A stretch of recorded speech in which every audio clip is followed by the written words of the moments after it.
Howdy, and welcome to another episode of Adult Onset Horsemanship. I'm your host, Daniel Dolphin.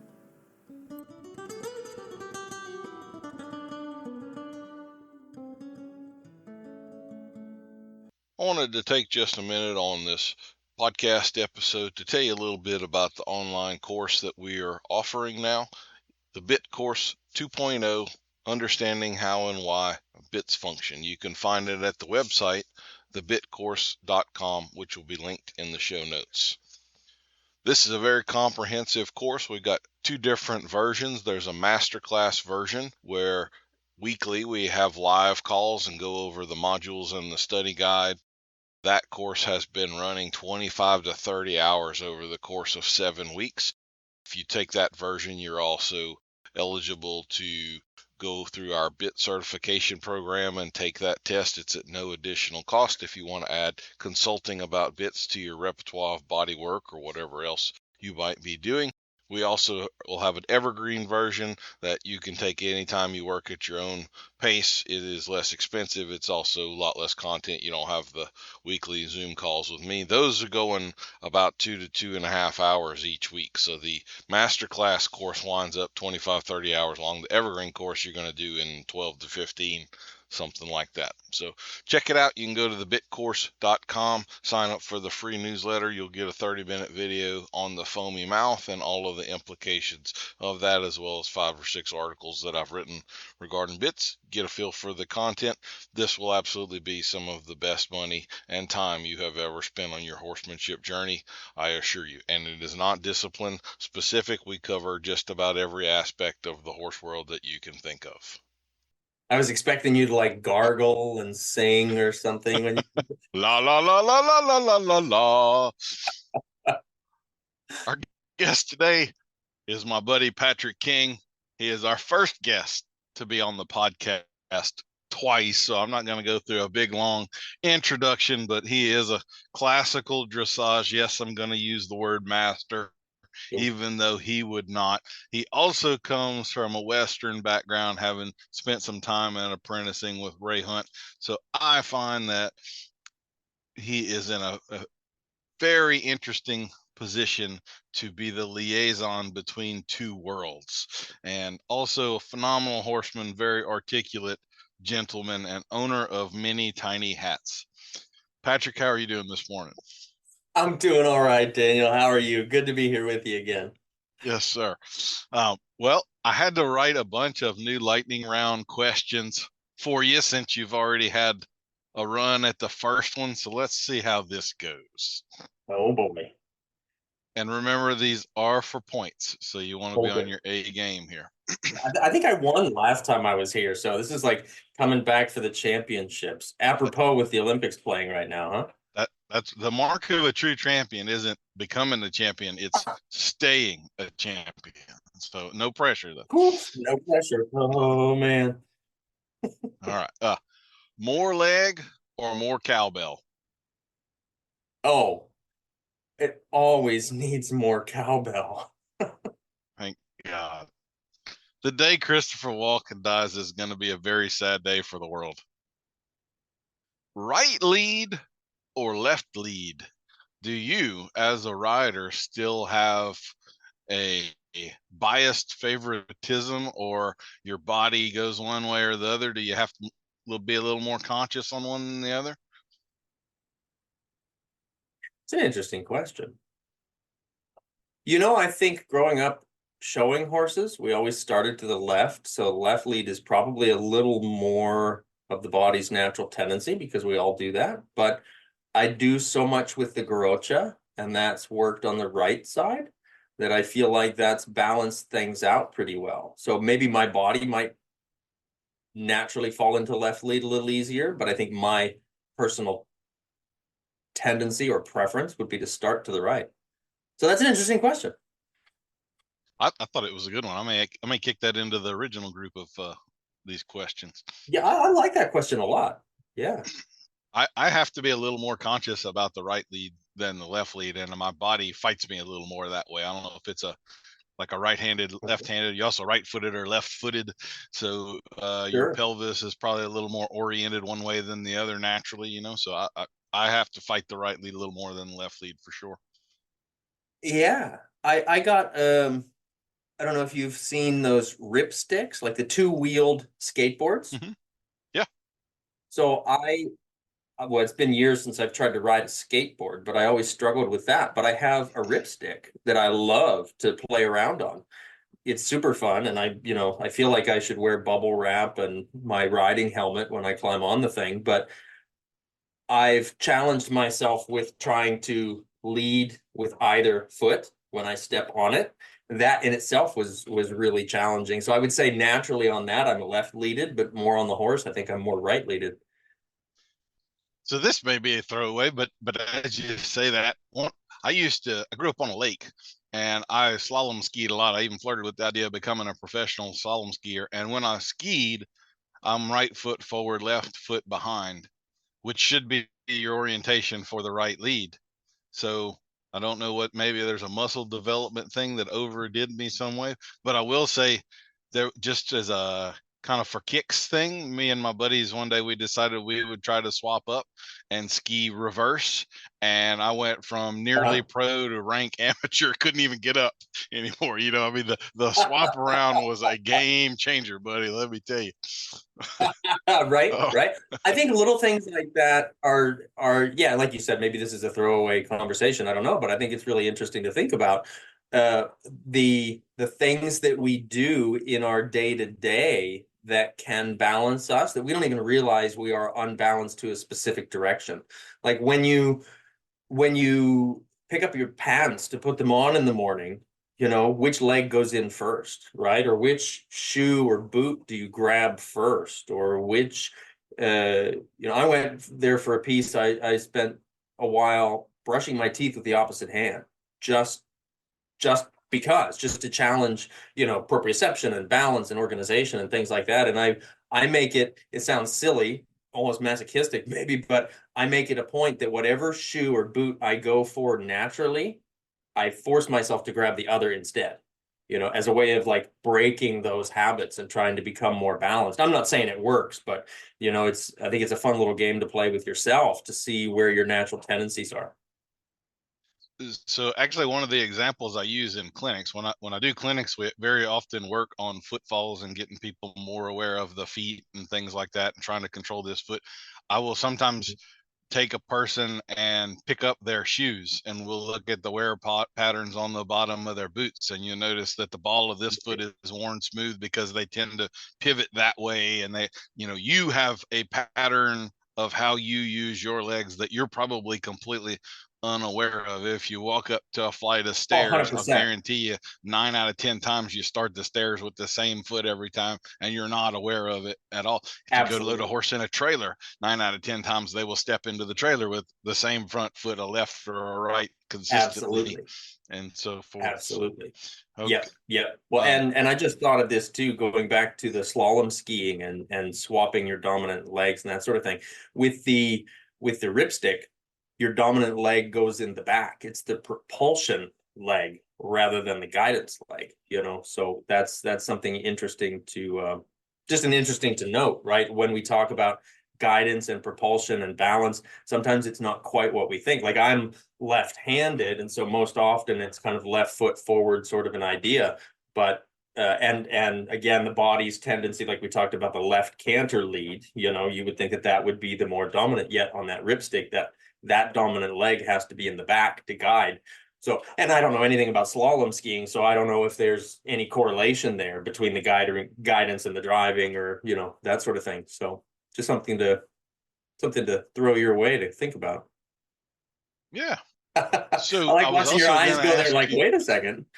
No, I was thinking about if I was to skateboard. I didn't skateboard a ton, but I did some, whether I was right foot forward or left foot forward. I think I was left foot forward on the skateboard, but definitely right Yeah, foot forward on slalom ski. And I interesting. don't, and as I think about a skateboard, yeah, I'm positive. So it's weird to me that I would have made that swap. But Yeah, anyway, that's interesting. different conversation, I guess. So I Right. was going to ask you, when you do ride Western or in one hand, do you prefer to hold the reins in your left hand or your right hand, since you're left-handed? So It's funny that you say that. As much as I'm all about balancing on both sides, I'm very much a traditionalist when it comes to riding one-handed. So the left hand is the rein hand. Um, and I think a lot of that comes from, like you mentioned, the Western background, learning to rope. It sounds funny to people when they hear it the first time if they're not familiar with roping, but it used to be that finding a left-handed rope was really challenging. And a left-handed rope is actually twisted the opposite direction of a right-handed rope. So to build the loop, if you want to swing a normal right-handed rope with your left hand, to build the loop, it actually tucks up through your armpit, which is super awkward, or at least it did for me as I was trying to sort it out. And it became super awkward. Now you could build the loop in the right and then switch it to the left, because you can certainly throw it both ways. But when I first learned to rope, I mentioned to the guy who was teaching me, I said, well, I'm a lefty. And he said, well, now you're a righty. and and so I just learned how to rope right hand, and I can rope both, and I'm equally poor on both sides. But so I'm a traditionalist that way, and likewise with the Garocha. Primarily that's worked in the almost, I would guess I should say exclusively, that's worked if you're traditional in the right hand. And I always recommend to my students, it's a good idea to work on balance, work it in both hands. And I can't tell you if I've ever actually ridden with a Garocha in my left hand. So that's a whole Well, practice what you preach deal, I guess, but I like that. I guess I'm weird that way because I have probably spent less time on finished horses than a lot of people, but I've done a ton of transitioning green horses into okay. the bridle, and so I'm pretty equally left and right-handed. I intentionally ride both reins in right hand and left hand.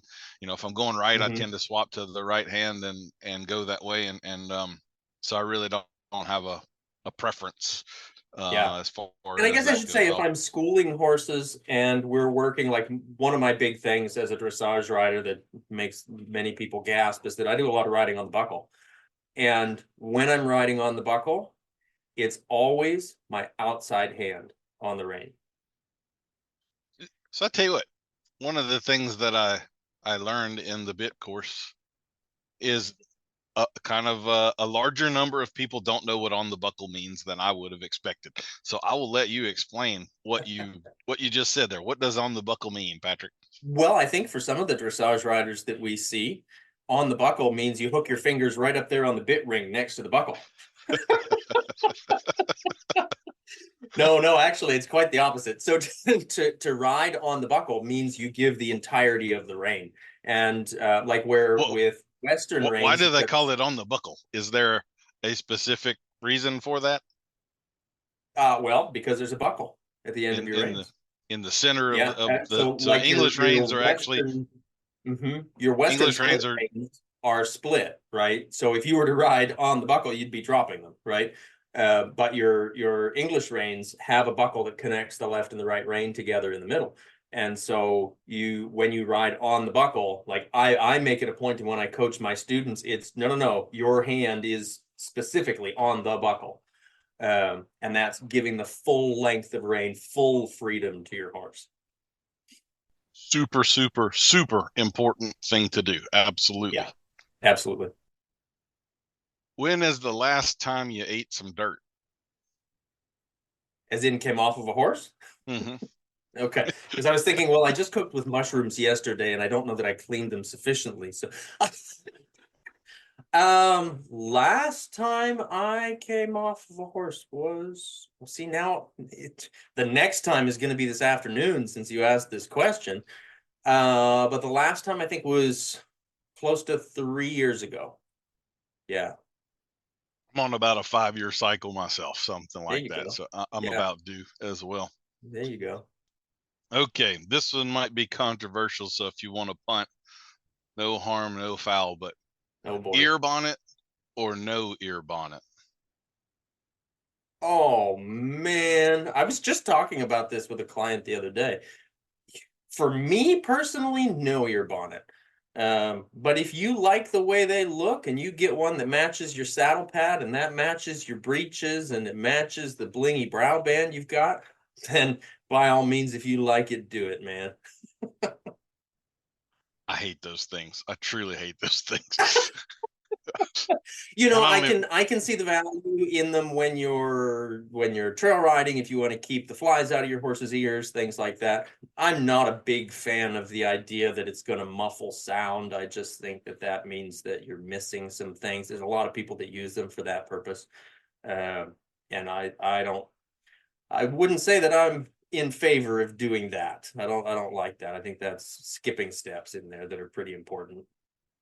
I think it's like the Halloween costume on a dog kind of a thing. That's there for your own personal amusement. It has nothing to do with the horse. But anyway. That's funny. If it's keeping flies out of their ears, yeah, I'm all for that, but Well, this one, I was going to say silly hat or waxed back, but obviously you've made your choice there. Why not both? Okay, so what is your coffee order? You are, I don't know if you're a well-known, but you're definitely a coffee snob. So what is your coffee order? What's your bean? Are you a half non-fat latte guy other than the espresso? Because I guess that's pretty straightforward. Do you have a coffee order there? That's actually really funny. We have a coffee shop in town here that certainly knows my order. When I walk in, I get 6 espresso shots in 1 cup. So I think that probably sums it up right there. I wouldn't put anything in my coffee. Coffee wouldn't dilute me, so I won't dilute coffee. That's kind of my my attitude about that. Yeah, I just really like the taste of a good strong coffee. And I've yet to find, it's funny you asked this, I've yet to find a brand that I am partial to. So I'm constantly trying new ones and different ways of making it. Like I've got the French press and I've got I'll grind the beans and right now I'm on a big bag of generic already ground coffee, and that doesn't taste much better or worse than any others to me at this point. But boy, when I go to Europe, I am definitely the snob that wants my espresso with every meal and every 15 minutes in between. I would be vibrating. Okay, so here's another one. I like this one too. This is with regard to riding. Okay. Are your hands or your legs better? Yes. What do you feel like you're more skilled with? Ooh.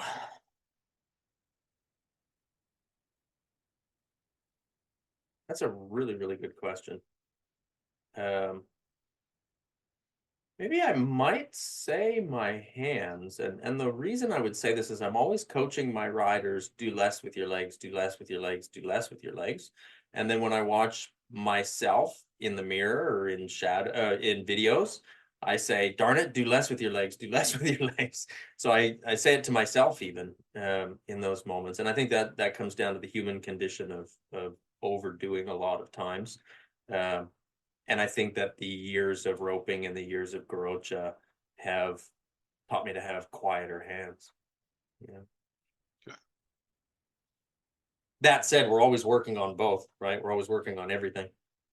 Yeah, but I would I'm a leg guy. I kind of always, my ultimate goal for a horse is basically bridleless. So I've always been real conscious about the seat and the leg aspect of it. And I would have to say, I think I can put more leg on a colt faster than anyone I've ever seen. I really have it's just my sweet spot is with my legs. So my hands are still pretty good, but I'm more naturally talented with my legs. How about that? There you go. If you had to pick cold showers or cold food forever, which would you pick? Cold food. Which is funny. I hate cold showers. I've got one of those portable ice baths set up on the back patio. I love an ice bath, but I hate cold showers. I'm a cold shower guy, actually. But I may be too much information, Bill. Okay, so here's one that may be a little more personal for you, but we're both dads. you're a girl dad and I'm a boy dad, but if your daughter came to you and wanted to train horses, what would you have to say about that? Would you be warning her away or pulling her in? How mixed feelings? What would that bring up for you? Well, I think it would. I think it would bring up mixed feelings, and I would certainly make sure she, yeah, as we all say, got the real job first. Yeah, I mean, I wouldn't sway her away from it because I'm certainly not unhappy that I went that route, but um, I'm also not unhappy that I got a business education as I was doing it, because I think you can carry that anywhere. I think Okay. it's important. Yeah. What would you say is your favorite creative outlet? So, like you write a decent bit for social media and stuff. If I'm not getting too far ahead of things, I think you've kind of been working on a book, but I could also see you being the kind of guy that sketches or something like that. I don't know that you do. I wouldn't put creative dance past you, Patrick King. So, do you have a creative outlet out there It that would. you'd like to share with us? I think that would be more of an interpretive dance than a creative dance, and you can interpret it however you want. I actually do like to sketch. I don't paint as much as I used to, but I used to do quite a bit of sketching, drawing, and cooking. Honestly, is a big creative thing for me too. I love to cook. What would you have been if not a horseman? So I had the intention of becoming a mounted police officer. I didn't see that one Yeah. coming. Right? Glad I didn't do it for sure. But which is actually kind of fun because I've worked and coached a couple times now the New York City Mounted Police Department, and also worked with some horses for the Green Bay, Wisconsin Mounted Unit. So it's pretty cool that I've kind of gone full circle, and when I share it with them that was my intention originally, they confirmed that it was a better idea that I stuck with the horses, especially in this day and age. This is a question I'm particularly proud of. If you had to pick one to drive cross country with, coast to coast, Pee Wee Herman or Bobcat Goldthwait? Pee Wee Herman or who? Bobcat Goldthwait. You remember the guy I have Zed no from idea who that Police is. Academy? Oh man. Oh man. Yeah. Oh, this is a terrible. I hate this question. Um, so this is so funny, and people oftentimes are surprised by this, but when I drive in the car, it's quiet time. Like, so whichever one of those falls asleep in the car, that'd be the one I would pick. Well, Pee Wee And I think Herman's that dead. comes from talking for a living. Yeah, so if you could stand the Well, stench, I think you have quiet with him for sure. oh man. Can you hear me? There you are. Okay. That might be the universe telling you to can that one. Well, I was gonna make a joke about children there. Probably best that cut me off. We'll edit that chunk out as well. Um. Okay, so here's another. I kind of like this one. Uh-oh. What is your least favorite barn chore? Well, I don't know. Okay. I don't know. I can't think of. I got nothing. Do you have a favorite barn chore? And why is it debeaning the geldings? Um, It really you may know, be unfair for me to have guests that I'm actually personal friends with because I definitely make life hard on y'all. being being a man, we like checklists, right? We like to do lists and checking things off and being systematic. I would say the scrubbing and refilling water buckets is kind of nice because there's a clear start and a clear finish, right? Yeah. Do you have an ideal horse height and weight size, basically? Do you like the 17-hand monsters and riding the canners like a wave in the Pacific Ocean, or what? I do like a bigger horse. Yeah, I do like it. And that said, I've ridden plenty of smaller horses. Um, I do like a bigger horse. Yeah. If I recall, your favorite breed or one of is a Lusitano, which is kind of more mid range, and there's really kind of two. You've got like the ones I've done more work with, or the ones that are thicker in the middle. But as I look at the show world right now, they seem to have developed a much longer, leaner, lankier, leggier Lusitano as well. So, like, do you have a Yeah. preference there? Well, they've definitely started breeding them to be bigger, more for the international competition, I think. And they're gaining in popularity too, which is really great. I love, somebody was just asking me the other day, if you were to get another horse right now, what would you get? And I would get the horse that stands out, to me as an individual, as a person, I'm not particularly breed biased. I'm certainly not color biased or anything like that. What about sex? No, I mean, you hear people talk about, oh, mares this or geldings that. I've always had fantastic mares, but I also believe in sending a lot of flowers.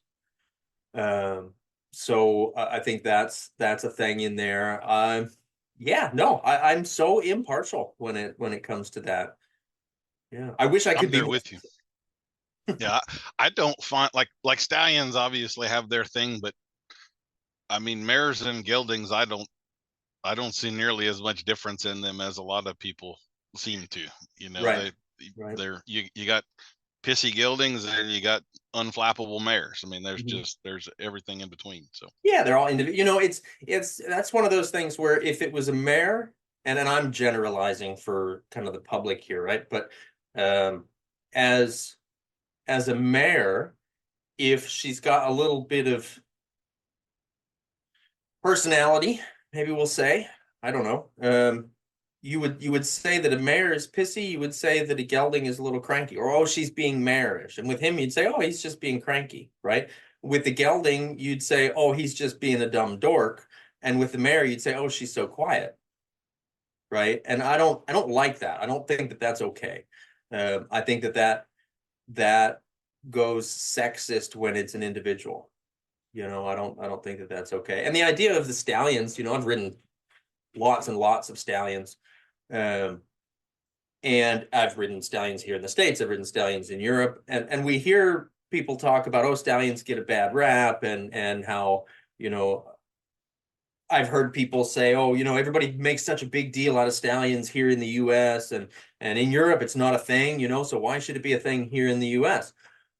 Well, here in the US, we use mares, right? And in Europe, that's not as common of a thing. There's a lot more stallion gelding use over there than there is mares. Mares are more for breeding over there, specifically like Spain, Portugal, where I've spent a lot of time. And so it's not even so much the stallion issue per se, it's that you don't have the hormonal mix up like you do here in the States, right? And that's why it becomes more of an issue. Yeah. I think stallions are the biggest problem when you treat them like stallions. If you have this bubble around them and you keep them isolated and you act like it's a thing, and that's when it becomes a thing. If that's just another horse in the barn and they get tied up and treated like everybody else and moved around and yada yada, then although Absolutely. I will say there's probably a certain level of horseman you need to be at before you ever do attempt dealing with a stallion, especially if it's a young green horse that needs guidance. If you got the 9-year-old that's had a bunch of training and he's unflappable, then you'll get away with a lot more. But Absolutely. I've got friends in the breeding deal, in the paint horses specifically, that would breed their stallions in the morning, haul them with a trailer full of mares, and go show in the afternoon, and never have an issue. But it does come down to the management, and it comes down to your skill and the horse's experience level. It's for most people, it's like having a pet rattlesnake. It's just not a good idea, for the average owner, for the average trainer, even. Yeah.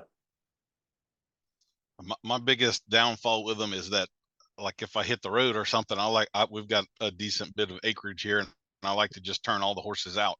And obviously, you Yeah. can't do that with a stallion without consequences. Right. So Absolutely. that's the Absolutely. It that's becomes the a bigger dynamic. issue for me. Mhm. Yeah. Yeah. Yeah, for sure. Are there any conformational flaws that you actually prefer? So what I'm meaning here is like what we would call cowhocked. I actually prefer in a cow horse where they're a little hocks are a little closer, feet toe out a little bit more. That's actually going to help you with outside leg turns and stops and things like that. While it would be a textbook conformational flaw in most places that you would look. But if you have a horse that is absolutely straight like they want to be, typically that horse is going to not have as good a stop as the other. So that's kind of the direction I'm heading. Is there anything like that textbooks would call a potential problem that you would actually prefer to see? I can't think of one offhand. I can't think of one. I can certainly see the value in what you're talking about, right? Because there'd be less initial shock on the hocks and stifles in those stops. You know, for myself, I can't think of anything. Let me morph that here. So one of the conformational critiques or discussions that would be going on right now in the dressage world would be this hypermobility stuff. Mm. And part of, as I understand it, part of the premise of dressage is accentuating the natural gaits of the horse. Where do you think we fall on that right now? Do you think the hypermobility, or the so-called hypermobility, I don't know if we technically are, hypermobility in technical terms is a joint that functions outside of what should be the normal range. So for instance, if it's these two bones are supposed to form a 180 in this direction and only bend in this direction, hypermobility would be that it would go beyond that 180 degrees in a different direction. And I'm not really sure that's what we've actually got going on. I think it's more a term for an extended range of motion that we've got now. But what are your thoughts on that? When we kind of have a term for it. We refer to it as flashical movement instead of classical movement. Um, the toe flick and things like that you see with horses, and some horses are more naturally suited to that than others. And it does seem to be that gets rewarded a lot. I think long term you end up with, and I'm generalizing here, right? I'm not trying to write a prescription, but generally I think you see down the road more wear and tear on the body and joints in that case. We do also see more a tendency now to breed horses that appear to have longer, more slender necks, things like that. I think that we can run into the challenge that those horses are, if I were to play devil's advocate, a little tiny bit easier to ride improperly because they've got so much motion going on in the neck, like we talk about horses coming behind the vertical, right? And if you look at like the classic Arabian neck, it's really easy for them to come behind the vertical because they've got so much room there, right? Whereas if you look at, say, the old classical Lipizzaner horse, they don't tend to swan out like that. They have a thicker set neck and less room in the throat latch, so less mobility to come behind a vertical. It doesn't mean that you can't take one behind the vertical. It doesn't mean that they don't do it naturally. It's just more the tendencies, for that to happen. So I think that when we are breeding horses to be more streamlined, to be more sport specific, I think it increases our responsibility to ride with more precision and systematic progression rather than jumping too quick, too soon to a lot of things. Contact being one of them. Where when we go to that too soon, it becomes a tendency for a horse to fall hollow in the contact or fall behind the hands or behind the vertical or whatever you want to call. And then that makes the rest of the body more challenging to get correct. and then to fix that problem that we've created in the neck. It's probably a bad answer for your question, because I think I went in several different directions on that. No, it actually brings up a thought. Like I mentioned earlier about with the Lusitanos, we kind of have this split within, and when I say that,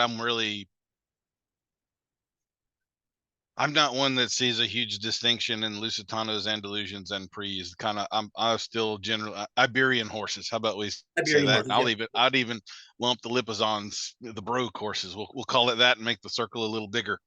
There you go.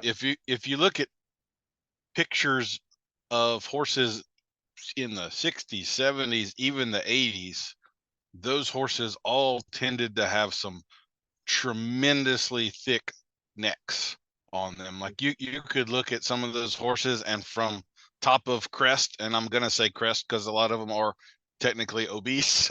If you go from top of crest to bottom of neck and you took a measurement on a picture, and then you move that over to the body and you looked at top of back and bottom of belly, like they've got another trunk of the body right there on their neck. Some of them are so massive, and I would say traditionally they tie in pretty low as well. So like when I was talking about conformational flaws, do you like the more refined necks, or do you kind of prefer that huge thick neck, or something in between, or any feelings on that? I think whatsoever? It's about the use. I think it's about the use. Like I love the look of an elegant, swanny kind of horse that's using themselves properly, but I also love the look of that solid horse that's using himself well. Yeah. I tend to prefer a very, very limber horse. Like when they turn around, I want their nose to just about touch their tail. I'm on the extreme end of that. The really, really straight horses that tend to get talked about, I never like the look of them. I always want to see, I'm always going, man, I wish that sucker would bend a little more, you know? Oh, interesting. So, okay. Yeah. So I don't prefer the really thick necks. At the same time, I would totally agree with you on the really refined necks that they are easier to make. You get away with more that you probably shouldn't get away with on some of those horses, and you can get yourself in trouble with them. So anyway. Yeah. And I think for your listeners that aren't as familiar with the Iberian horses or the Baroque horses, if you look at here in the US, if you look at the Morgan horse, right, and you look at the old style Lippet Morgan, they have a tendency to be more of that stockier, thicker build than the modern Morgan. The modern Morgan, in a lot of cases, resembles a little bit more an Arabian, whereas the Lippet Morgan is a much stouter, stronger, ready to go to work, kind of carry you to town in the saddle or the carriage, kind of build to them. So I don't know if we're sticking traditionally with the lightning round questions, but you're bringing up a lot of stuff, and I set up the organizational structure. Haven't we? Yeah. So you did mention, and I think all of this kind of brings it full circle, a little more about your use of horses and breeding for more specialized tasks, which I say would definitely that's become very, very prevalent the last 30, 40 years. And if you look at the economics of the horse industry, you're certainly financially rewarded for the specialist horse and not nearly as rewarded for the very well-rounded jack of all trades sort of a horse. Although, like when I'm talking shop with fellow professionals, we all actually tend to prefer the well-rounded horses. That seems to be everybody's heart lies with that. But man, the difference in money between those is is significantly different. Yeah. I'm kind of thinking some of the schoolmasters here, like I've seen ads for some of those horses, and I guess what people are calling a schoolmaster I'm not saying I delved into any of these, maybe what they call a schoolmaster and what you would call a schoolmaster wouldn't be nearly the same thing. But I've seen those kind of horses advertised for $5,000, and a horse with that level, we're talking an animal with $50,000 worth of training in him. So how do you then turn around and sell him for $5,000? Well, it wasn't good enough to win at competition level, but he still is good enough to do all of the things and all of that. So what do you think about that? Are we misguided, or are we looking in the wrong direction on those things? Do you have that sweet spot for that well-rounded jack of all trades, or the tip of the spear, 1 in a million kind of horse that can do the things that nobody else can do? I think that's a really interesting question that goes into the modern industry as it is as a whole. I do love a horse that I can do a little bit of everything with. I'm big on cross training. I like to follow cows, even with our dressage horses. I like to jump. I like to trail ride, as we've said. I like to play with the garrocha and do things like that. I feel really comfortable exploring a lot of those things, even with a horse that maybe isn't yet understanding of those things also, because I think it's really good for the horse, that idea of true cross training. It's good for the horse, it's good for the rider. I think where the industry has gone speaks more to how the average in the industry, and I don't mean that in a bad word or as a bad word, but the average in the industry is a person who works a normal job, what we call normal in air quotes, right? A normal job during the day, and they have a limited amount of time to spend with their hobby that is the horse, right? And now it's great to see that people are learning and people are taking clinics, and I think that that's going on more now even than it used to, which is a really great thing. But I think the idea of the the rider that has such an extended time with their horse to master all the things, I think that's much less common, right? I think it's more common for somebody who has goals with their horses to be much more specific because their time is more limited. I think that's maybe the way that I want to say that. So the horses are specialized to fit that more. And I think that's where those horses in the market, in the industry, have more value because they're already specifically developed to what the person has time to work on.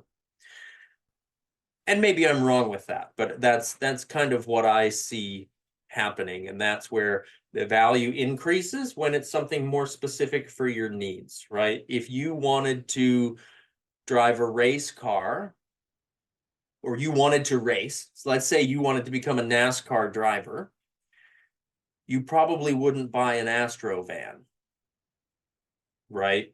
You would want to buy a car specific for your goal. Now, if you were, I feel like the kind of horseman that we try to be is we want to put that race car engine in the Astro van so we can do everything with it, But it's not always good necessarily. But I guess that's where I would go with that question. Is I think that people are getting more specific with their goals depending on the part of the industry that they're in, and I don't think that that's a bad thing necessarily. But for me personally, I like to be able to have a horse that I can do anything with. Well, I certainly appreciate that. I've started horses in about every industry you can imagine, including dressage, and really for me the first 30 days has no difference for just about anything. They're going to have their legs roped, they're going to be hobbled, they're going to do all of the things to be a good solid citizen, and then we'll branch that tree later on, but the trunk of it and the root systems should be the same for all, I think. 100%. Many years ago, when I was primarily a colt starter, and put foundations on horses, I had a few clients that bred race horses that would send them to me for starting. And the guys at the track, when they went specifically for their racing training, always loved it, because the facility that I was training at, we had chutes for cattle. They did ropings there. So these horses, you could ride them into the roping box, you could rope off of them, you could trail ride them, you could pony the other horses off of them within the first month of their training, because that was just part of life. We did a little bit of everything with them. And so when they went to the track for training to become actual race horses, all they really needed to do was condition them, because they knew how to do everything, and they had a lot of confidence in doing that. And then when they didn't make it, when they didn't become the next secretariat, because let's face it, most don't, when they were retired, the next day you could put the grandkids on them. I'm exaggerating maybe a little bit, but you could certainly feel confident putting a competent rider on them and sending them out on the trail. You know, they weren't horses that needed a total re-education because they already had a foundation on them that made for a good learner. I couldn't agree with you more. My first actual paid riding job was breaking race horses, and I did that for a good while. And I was continually shocked by the culture of that world. Like the purest racehorse trainers, they didn't ever want you to say whoa. They didn't want you to ever back that horse up as though he would be running full speed down the track in a race and suddenly stop and start backing up. Or like all they wanted them to do was to go forward and turn slowly to the left. And that was that. You didn't turn right ever. Every time I wasn't within sight of the bosses, I was getting horses broke. But when I was inside of the horses, the ridiculous rules I was asked to follow was endlessly frustrating. And I always thought, this horse is going to be a racehorse maybe a couple years, probably more like 6 months. What about the next 18 years after that, right? I mean, how about we set them up for, but anyway. Yep, absolutely. What are the odds that you're still it from your last game of tag? Pretty high. Well, Patrick, you are a champion, my friend. You have again come to the top of the heap. You have the high score of all time for this game at 3,519 points, which, as you may or may not remember, entitles you to either a genuine compliment or an awkward silence, your choice. Oh boy, let's go with the awkward silence.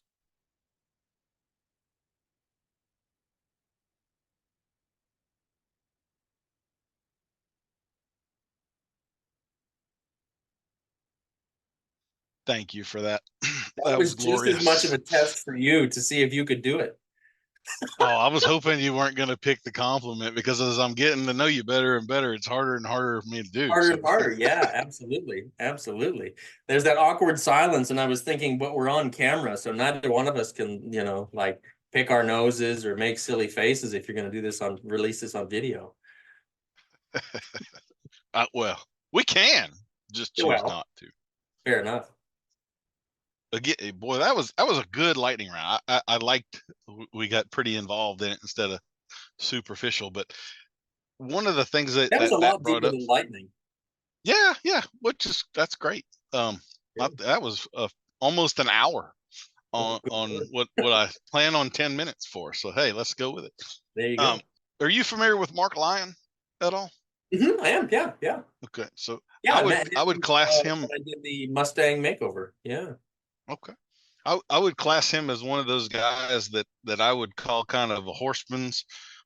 He's not real well known, but is like incredibly skilled and knowledgeable. And every time I see one of those guys, I'm like, why isn't everybody following this guy and learning from him versus the big box store thing you're getting over here that's actually not helping you at all?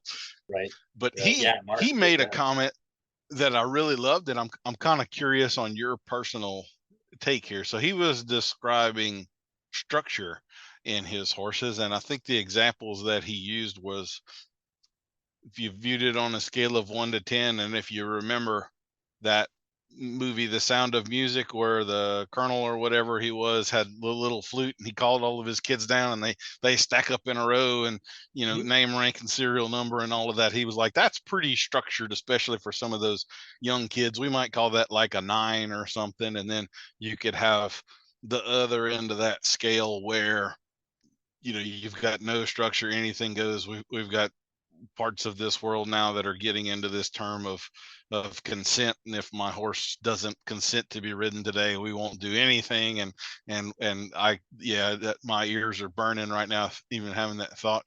And he said he probably likes his horses about like a 7 or something. They're maybe a little more structured than most people, but he also has to do things on them where could be life and death, could get pretty, like he's got to go and got to be able to depend on this horse, and the horse has got to stand up and and be there for him. So I think you get a take on what I'm saying. On that 1 to 10 scale of structure, where do you think you like your horses to be? So as far as structure goes, I like the thought of that. And I was just having this conversation actually the other day with a student who was talking about that idea of giving her horse the permission to say no, right? And I think that that's really important, is the horse's ability to say no, or to say, I don't understand, or to say, can you be more clear? And I think it's on us to recognize when they're saying all of those things. The idea of structure, I love a horse that wants to play, that wants to offer different things. But I also think that that's within structure, within limits, that that's permissible. And the horse needs to understand those limitations. And if we are going to say, I want to give him permission to say no, then we need to accept that he has said no. And sometimes I see folks that they give their horse permission to say no, or they think they do, and then they pester when he's said no. Well, that's not acknowledging a no. That's being a little bit passive aggressive in that sense, I think. So the ability to give the horse choices and options, I think, is really important. And I like the way Leslie Desmond says, if no is not an option, yes is meaningless. I think that's a really important thing to think about. So I like the idea of giving the horse options and helping them to find the answer that I'm looking for, kind of the idea of helping them to become problem solvers, right? So that they can find the option within that. Now, when it comes to structure in a session, I think it's important to plan the session. I think it's important to have structure for what we're going to do. Otherwise, the horse, you climb on at the mounting block, or you climb on from the ground, whatever your preference is, and you ask the horse to walk forward, and they say, well, where are we going to go? And you say, well, gee, I haven't figured that out yet.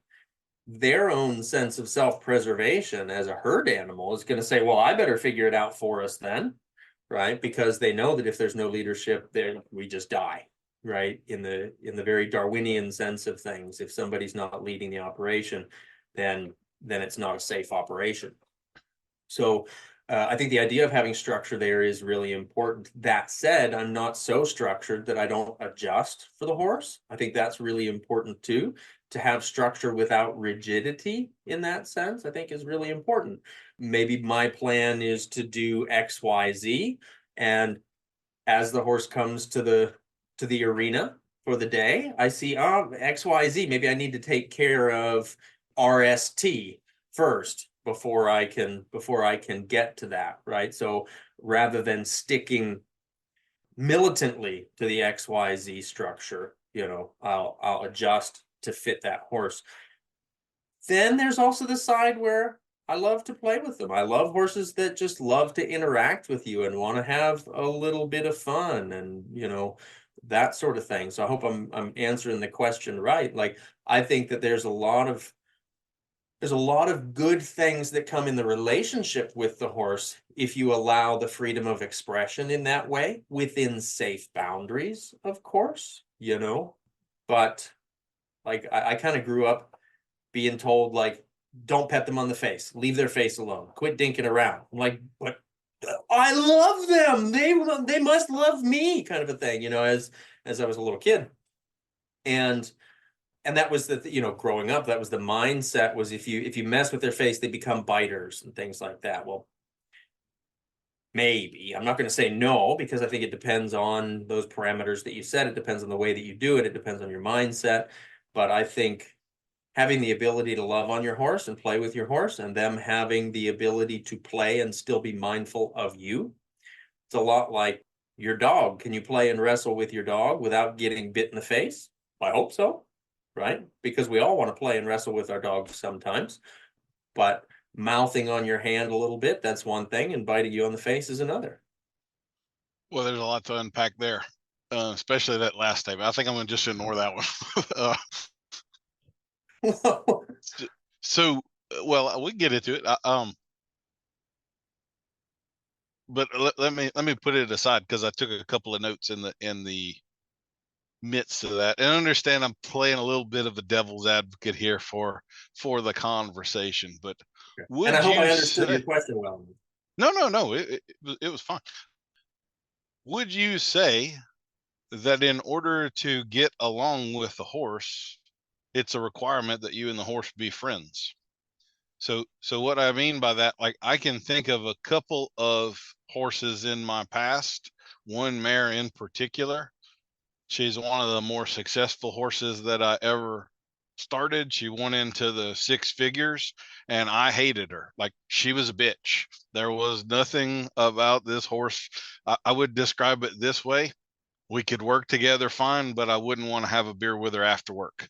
You know what I mean? It was very much a workmanlike, but an incredibly successful working relationship. One of the sort of personal examples that I get about that. Are you familiar with the show Mythbusters?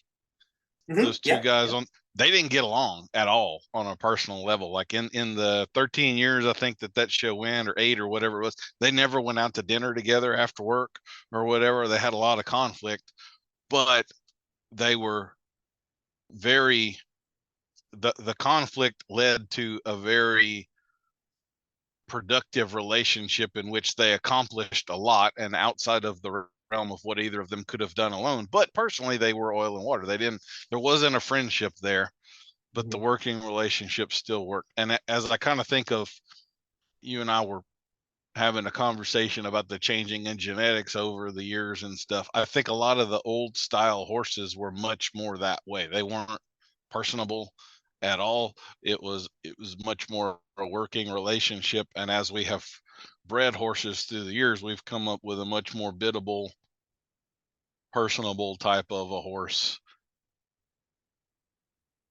I'm rambling a little bit right now, but I guess the original question stands. Do you think you have to be friends with a horse in order for things to go, or can you agree to disagree and still make it work? I think that depends on you. I think that depends on the person. Going back to the older horses being more biddable and less personable, I think that also comes down to how we were as people and how we were interacting with them. I think that there's a large portion of that comes into play with that. Have I had horses that I haven't particularly liked as friends over my career? I mean, yeah, absolutely. That doesn't change how we work with them. You don't have to be best friends with your students if you're a teacher, right? Your job is to teach them, not to be friends with them. But that doesn't mean that you can't have both, right? Which I think is important. To me, I think a horse will always work more for you if they feel appreciated. And if you would say that that's what makes a friend in the horse-human relationship is feeling appreciated, then yes, I think that's important. But I think it's up to the human to have the maturity to be able to say, I don't particularly care for that, but this is the work that we need to do. This is the education that we need to have.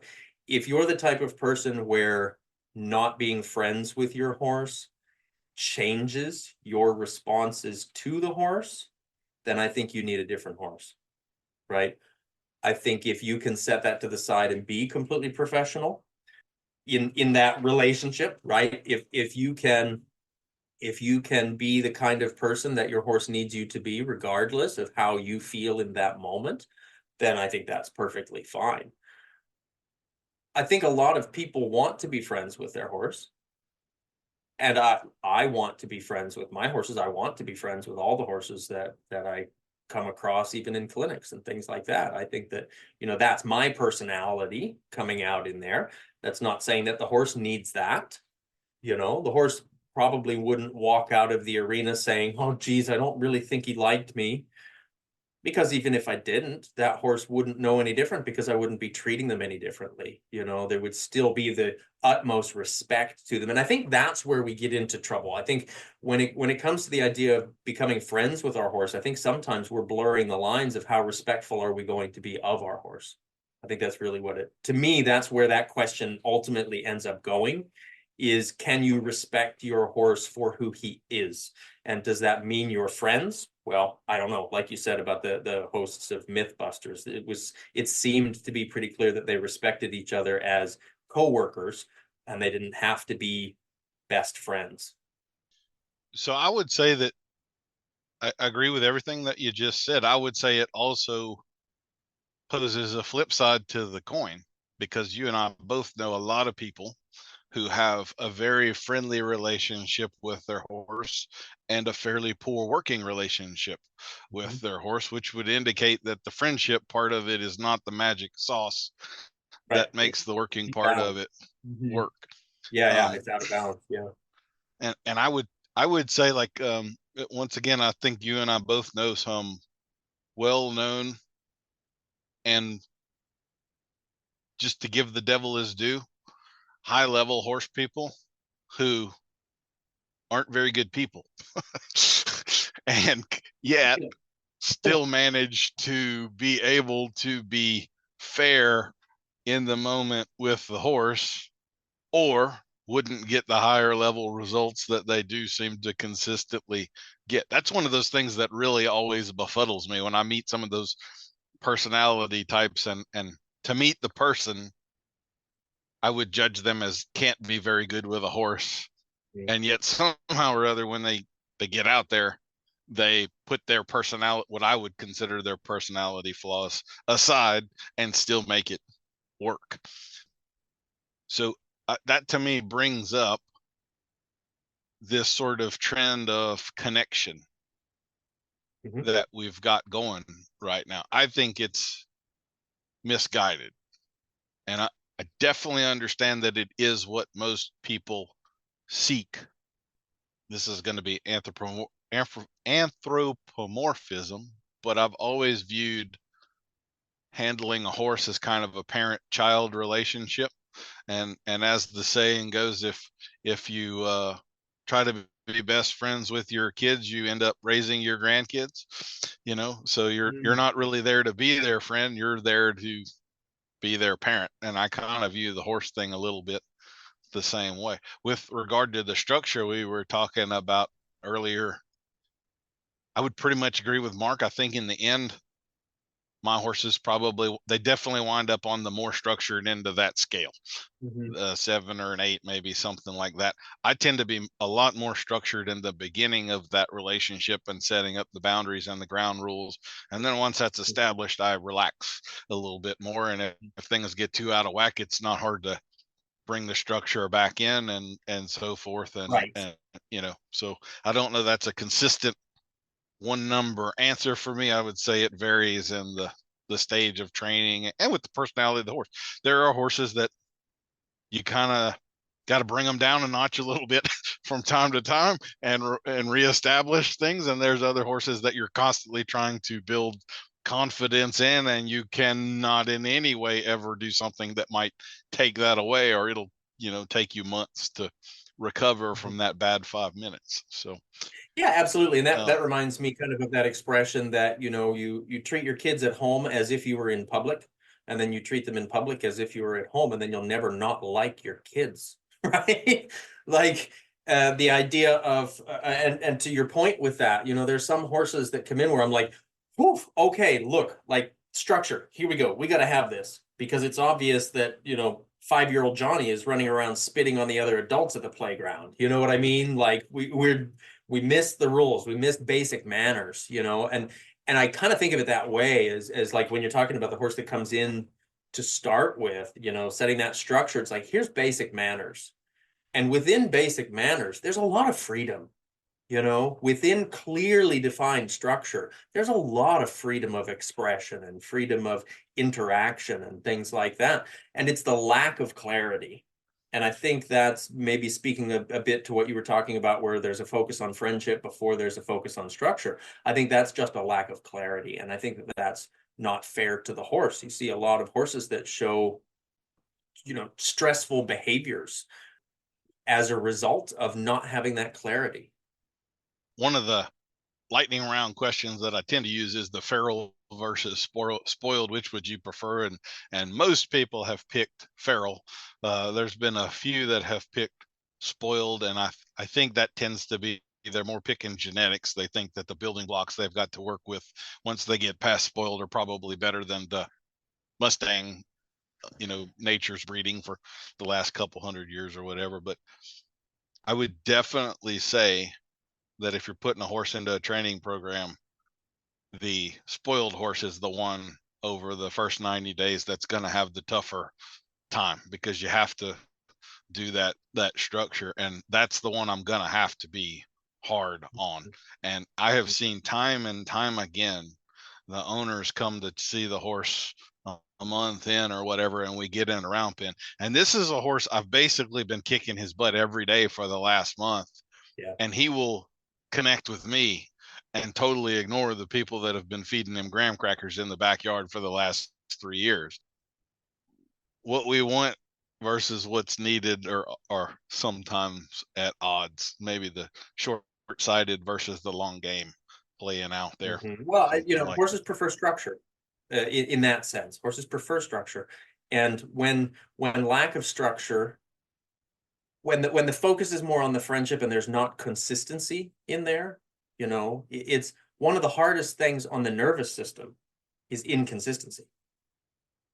Right? So horses find comfort and relaxation within that structure, So again, to me, it comes back to so long as the structure is respectful of the individual on both sides of that equation, right? So long as there's respect of the individual on both sides of the equation, I think that the structure is going to be more appropriate. And it's funny that you say that about the feral versus spoiled, because we kind of have this expression like, oh, that one must have been homebred.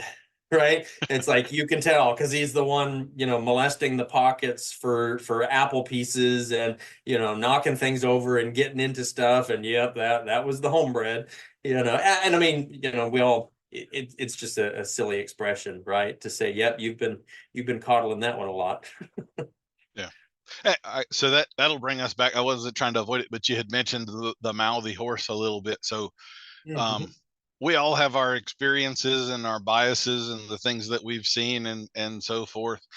I am absolutely against a horse putting their mouth on me in any way, shape, or form. It's one of the cringiest things. Like when we see some of these videos of the horse licking the ear of the farrier and all, when like that is one of the biggest red flags that I have with horses. I've seen people get away with it, but I have seen multiple incredibly serious bites from horses. I know two. This goes back to when I was dealing with race horses, but we had a breeding stallion at Louisiana Tech called Dancing Again, and he was a legit dangerous horse. And so he was I never handled him. He was only handled by the most experienced people at the facility, even just going from stall to turnout. Nobody even could clean the stall. Nobody went in the stall except for 2 people. Both of those people had been dealing specifically with race horses their entire lives. He grabbed both of them on separate occasions. One was a man, one was a woman. Grabbed them by the rib cage, picked them up, shook them like a rag doll, and threw them out of his paddock. And I mean a very serious situation, and not with newbies. I've known a couple of other people. I've actually been contacted by a law firm to be an expert witness in a trial for a lady that had her thumb bitten off by a horse while feeding it treats and stuff. So I think the biting and all is absolutely the most dangerous area we can get into with horses. Now, there's other things like helmets that I'm pretty laissez-faire on, and I understand there's risk there, and I'm okay with risk, and it doesn't bother me. So I guess that's just a bias of mine. But so where do you stand on mouthy horses? Or like, there's even a video, somebody sent this to me, a lady on YouTube. I don't know who she is. She's, I gather, European by the accent and the fact that all of her horses are stallions, and she's doing videos based on how good of a relationship she has with the stallions, and the stallions express that by mouthing on her, and she'll stand there doing a video with a horse nibbling on her shoulder right here, and like I have to turn it off. I mean, I can't. I have a physical reaction to that. I cannot stomach it at all. It's just. So what are your thoughts? Am I a sissy or what? Do you mind a horse mouthing on you a little bit, or is it a hard no, or what? You know what? It's gonna come down to respect and structure. When you think about the tactile senses that horses have and the fact that they use their lips, basically it's their equivalent to our thumbs, right? For me to say that I would never allow a horse to do that. It would be like saying I would never shake your hand. That's my idea of that. Not saying that he has to do that in order for me to meet him or anything like that. But I guess the short answer is I'm okay with it within structure, within respect, within those guidelines. And I will interact with it. I think it's one of the ways that a horse will. We see it with like particularly I'll say geldings, because here in the States that's what we see most often, but you'll see horses playing the whole bitey face idea, It can, of course it can turn to biting, of course it can be dangerous. I think the most dangerous thing when it comes to working with horses is a lack of awareness. And not even awareness in the immediate sense of what's going on, but awareness of what that thing is going to build up to in successive approximation, right? Where is this going? I think if a horse is expressing anxiety in their mouth, we can help them to release that anxiety with that. And I think that if you handle it skillfully, it can be a more direct way of helping to release that, because that's where they're holding it, right?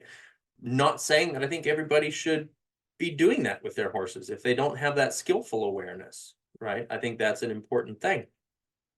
Do I think that horses mouthing on your, like you're talking about, mouthing and lipping at your shoulders and things like that? No, I don't. I guess I'll say I wasn't in the situation to see it happening and to know the backstory and things like that, so I shouldn't make a judgment call on it. But it made me a little itchy hearing about it. Like you're talking about having that physical response, like that made me a little bit itchy hearing about it. Because I've also, seen that. I've been trimming horses' feet and had them reach around and take off my farrier chaps and things like that. It's like, well, at the very least, it's a pain in the butt, it's inconvenient. And on the progressive side of that, it's dangerous, right? So it's where does all that fall?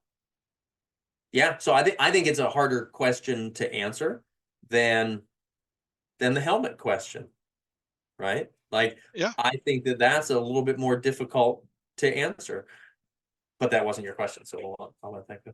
No, I tell you what, jump in. You brought it up, so where do you fall on helmets and all of that? Is that an absolute for you, or you get relaxed about it at times, or what? It's an absolute for me.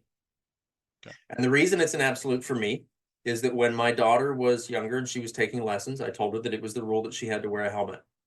And when she asked why, I told her that it was to protect her head. And she said, "Why isn't your head worth protecting also?" And that was the last day I didn't wear a helmet. I basically think of it as that was a promise to my daughter, right? Yeah. And I'm okay with people opting not to in some situations. And I say that because there's some that you look at and you're like, you don't have anything else working safety wise. Can you at least put on a damn helmet? When you look at the statistics of head injuries with horses, we should all be wearing our helmets on the ground even more than we do in the saddle. I think this was maybe a decade ago. I looked into the statistics on it, and it was something like 80% or near to 80% of the head injuries that come into the emergency room as a result of kicks from a horse, or as a result of being around horses, the head injuries, about 80% of them happened on the ground. But of the ones that happened in the saddle, it was near to 80% resulted in death if they didn't have a helmet on. This is of the ones that turn up to the emergency room, because horse people are pretty damn thick-headed. And if we get up and we think that we're fine just because we see a little stars and we might be just a little dizzy, we say, "Oh, I'm fine, I'll get back on." And we don't go to the emergency room. We don't go get looked at, right? So I think if we were measuring by everybody who gets knocked on the ground, the statistic would probably be different. But that was the statistic, like I said, I think it was about a decade ago, of the cases in the US, at least, that actually made it to the emergency room.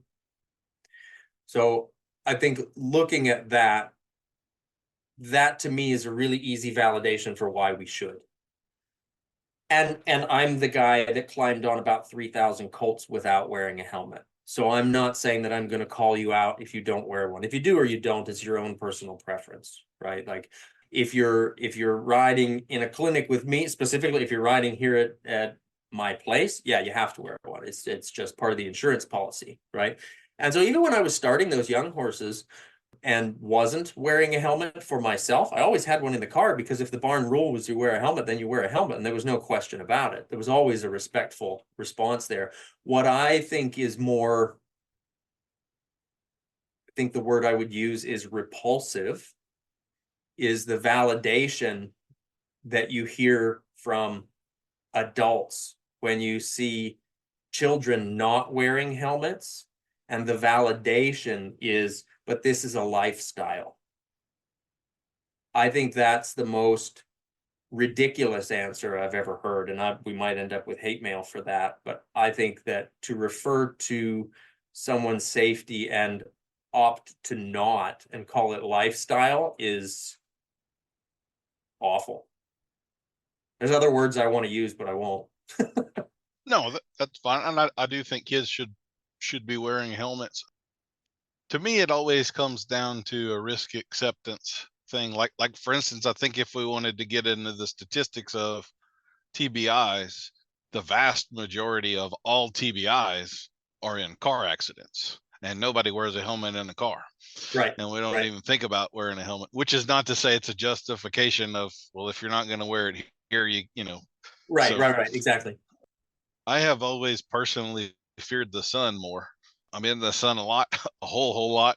And so I am pretty religious about big hat covers my ears, the whole 9 yards, the back of my neck. I think realistically anything could happen at any time, but I think I'm more likely in contention of danger with melanoma than with a head injury from a horse. I have had my bell rung pretty good once with a horse, and it was actually a ground deal. I wasn't in the saddle, and it was a customer ran over me, and I don't really even want to get into it. That would absolutely make my blood boil if I start thinking about it again. Didn't give me a heads up, nothing. Just anyway, all right, I'm gonna drop that. Okay, happy thoughts, puppies, kittens. So we're talking about the structure, and I hadn't really planned on going here with you. We still have a big fish to fry, so I'm gonna kind of make this the last of this. But I can't say I've heard you talk a lot about research and science-based stuff, and I don't mean to undercut you there at all. And it may just be the way you prefer to describe things. But within that realm of the research and all, there is, I would call it a myth, but there's a pervasive argument, that's maybe a more respectful way of saying it, going on right now that dominance theory and all has been debunked. And I'm familiar with the research they think they're referring to, and I wholeheartedly disagree with that notion. I'm wondering, and I know that it's not in vogue to talk about dominance or leadership right now. The general connotation of those words has become negative within our industry, which I think is a mistake. I think that is choosing to ignore the unpleasant reality myself, which I think is always folly. Where do you fall on that? Well, I think you can be dominant without being domineering, right? And I think the challenge that we're running into right now is not even just in our industry, it's in our society. It's in the world, you know. This is kind of funny, and it's a bad analogy, and I don't know, I can't help but think of it. You know, when you're working with a horse and they're starting to come out of, they're starting to work through tension, and they don't know what to do, so they fidget a lot. Nothing really right now is wrong. They're sorting it out, right? But they're fidgeting a lot. They're pawing, they're mouthing at the lead rope, they're doing whatever. I feel like that's where the world is right now. Like, things are kind of better than they've ever been, to the point where people are really uncomfortable about it. So there's a lot of fidgeting going on. It's like the world is in the fidget response, you know? And so then everything is a problem, right? Like that That's horse that he's finally learned he can stand still. And it's like, damn, but now the flies are itchy. And now, oh my gosh, this is bothering me. And the wind is blowing. And oh my God, as they're letting down and releasing all that stress that they've held in their body, everything has meaning. And they can't yet decide what should be more meaningful, right? And so we get that massive fidget response. And I feel like that's where the world is right now. And I'm no philosopher. I'm no Jordan Peterson talking about, all this stuff, but that's kind of the way it feels to me. Like even when things aren't wrong, people are offended. So that's where, and I like to be very careful with my words, but I think that sometimes it's more the attitude that we have behind them. And that's why I say I don't think there's anything wrong with being dominant so long as we're not domineering about it.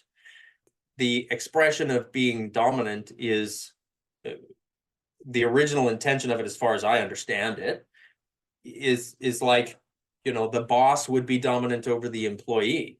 It doesn't mean they have to be domineering of the employee.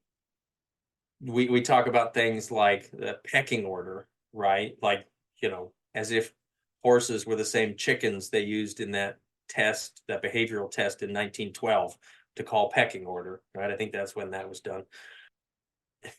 I think there can be a fluidity within that. I haven't read all of the science about that. I think I've read enough of it to know that I would have to sit down for a long time and see what they were dealing with that, because I think there's a lot of, when it comes to studies like that, I think there's a lot that can be omitted, not on purpose, but I think it depends a lot on past experience. And I think in the case of dominance within our horses, it depends on who that horse is as an individual and how they're relating to you as an individual. That's really what it comes down to for me. I need to be, as Ray Hunt would say, somebody needs to run the company. If we've got a plan, we need to run the company, because the horse doesn't know the plan. The horse didn't read the rule book. They didn't read the discipline objectives. They don't read the collective remarks on the dressage test. They live them. They don't read about them. I think that's all very, very well said. When I think about dominance, this is one of these video ideas I've had for a long time, but I've been too cheap to do it. But I've always said it's okay to be dominant to your horse, but it's not okay to dominate your horse. And I always think of like Macho Man Randy Savage, the wrestler, with that voice and the whole, like yeah, that's over the top. And my understanding, I always try to get these people that get into the whole dominance thing has been debunked thing. I'm like, well, send me the link to the specific article you're referencing there, because I'm aware of a few. There's probably some that I'm not aware of. I don't want to call it a change, but what they seem to be referencing, there was back in the 1920s or 30s, there was some research done on a wolf pack, and it was flawed, and so that's where some of the dominance theory comes from.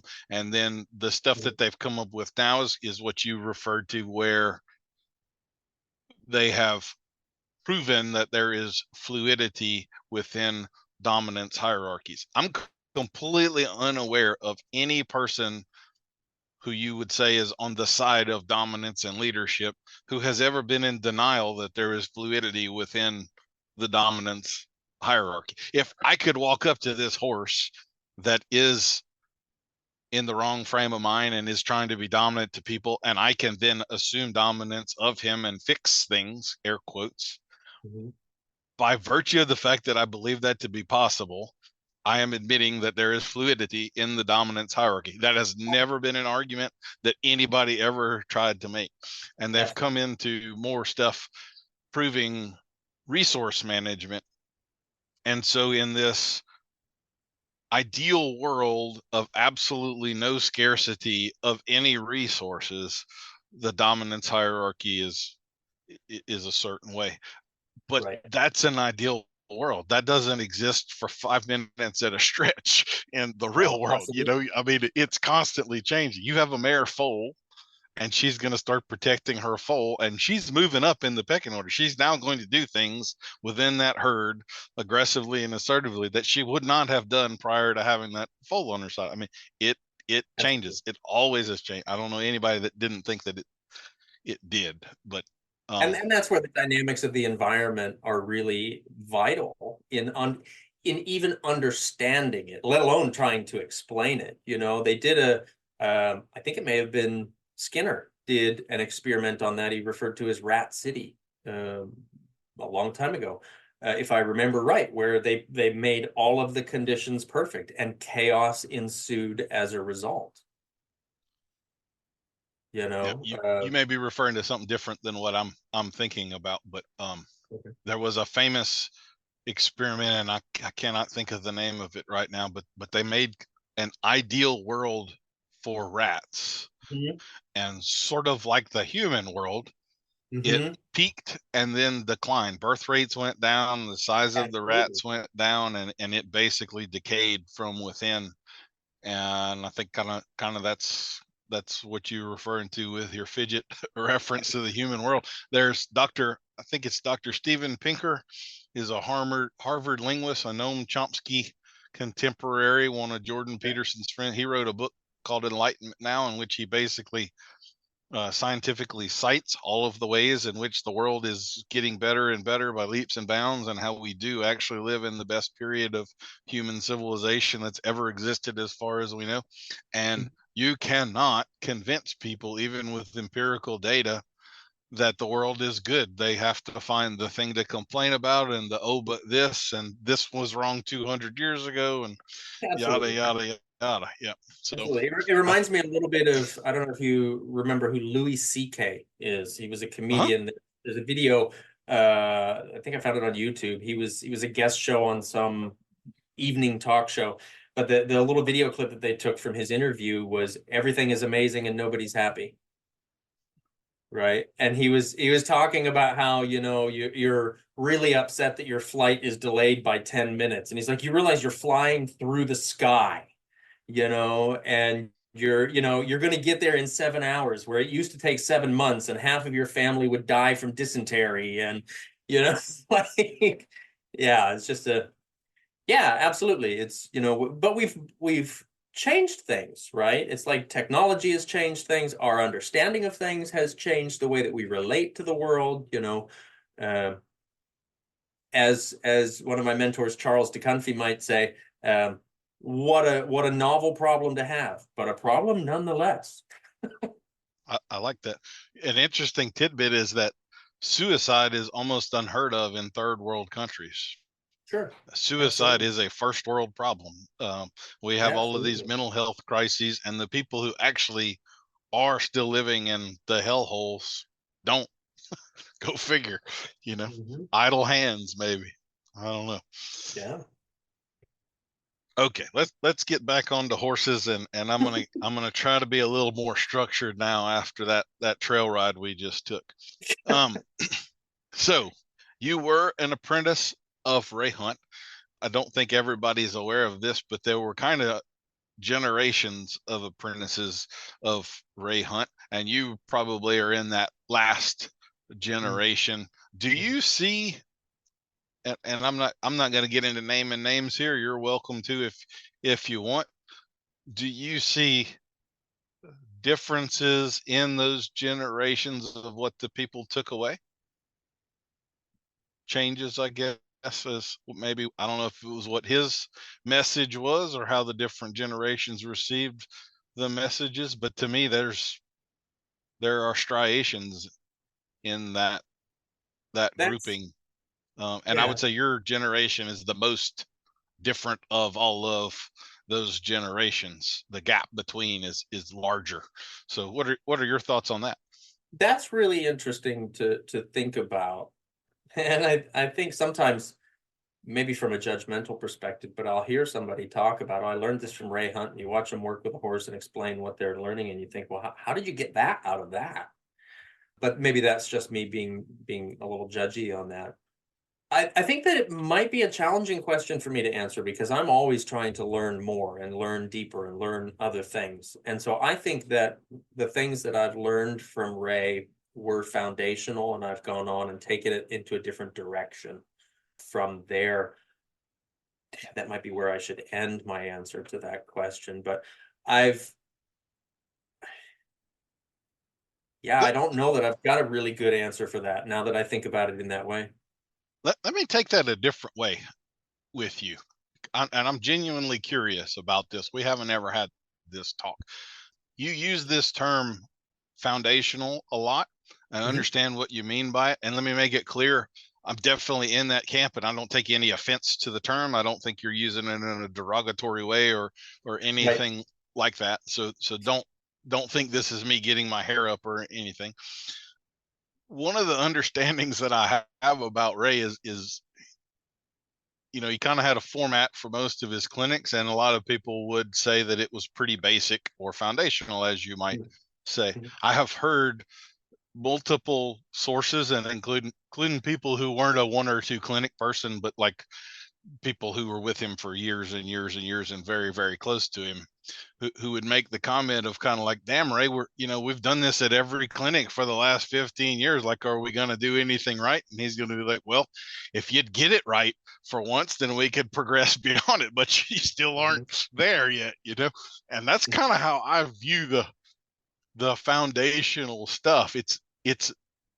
I don't think it's something you grow out of. I think it's something you grow more and more into.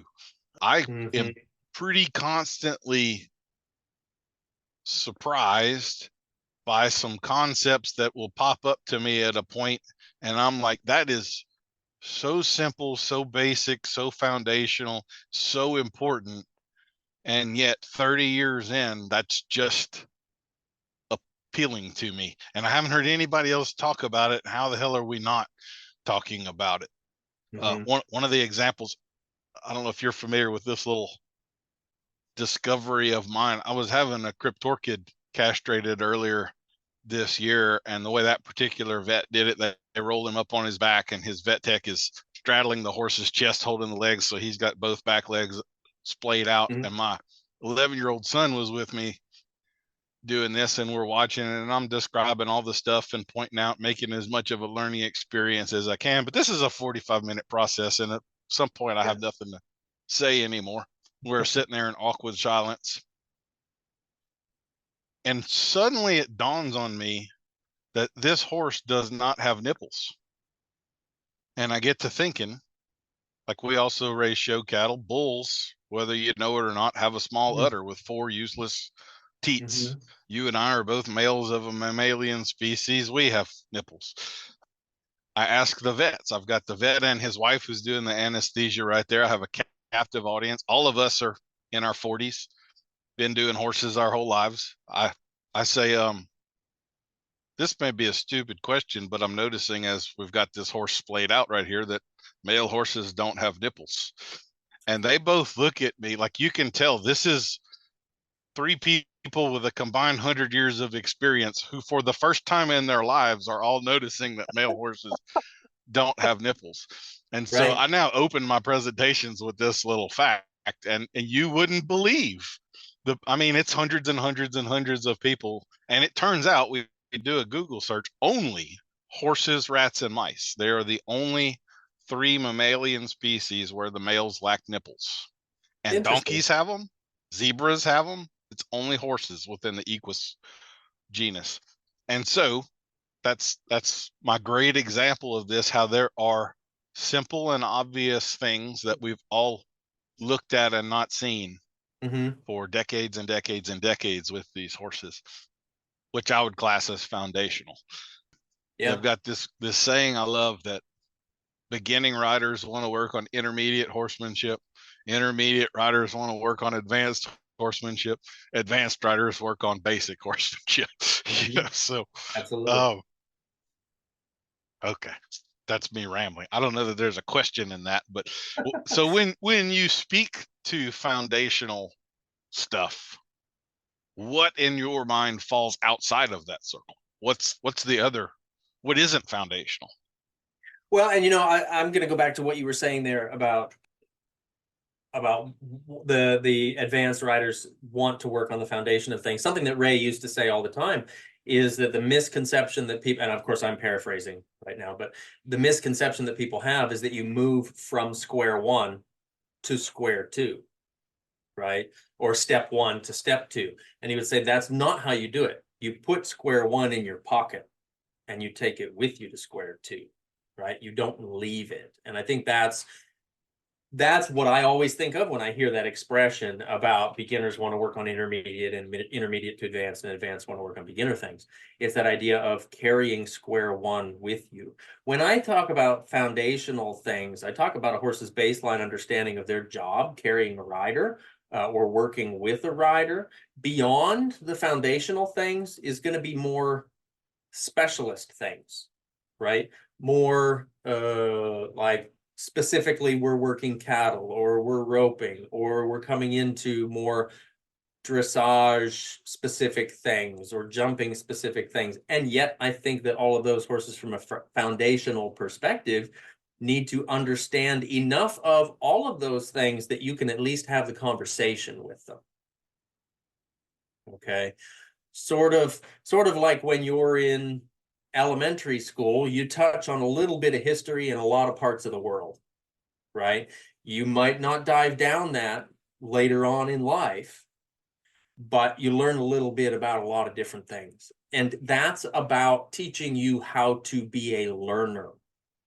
And to me, that's the bulk of the foundational perspective for horses, is teaching them how to be learners, how to be confident, receptive learners. I think that's our number one job as trainers across the board, period, whether it's of people or of horses.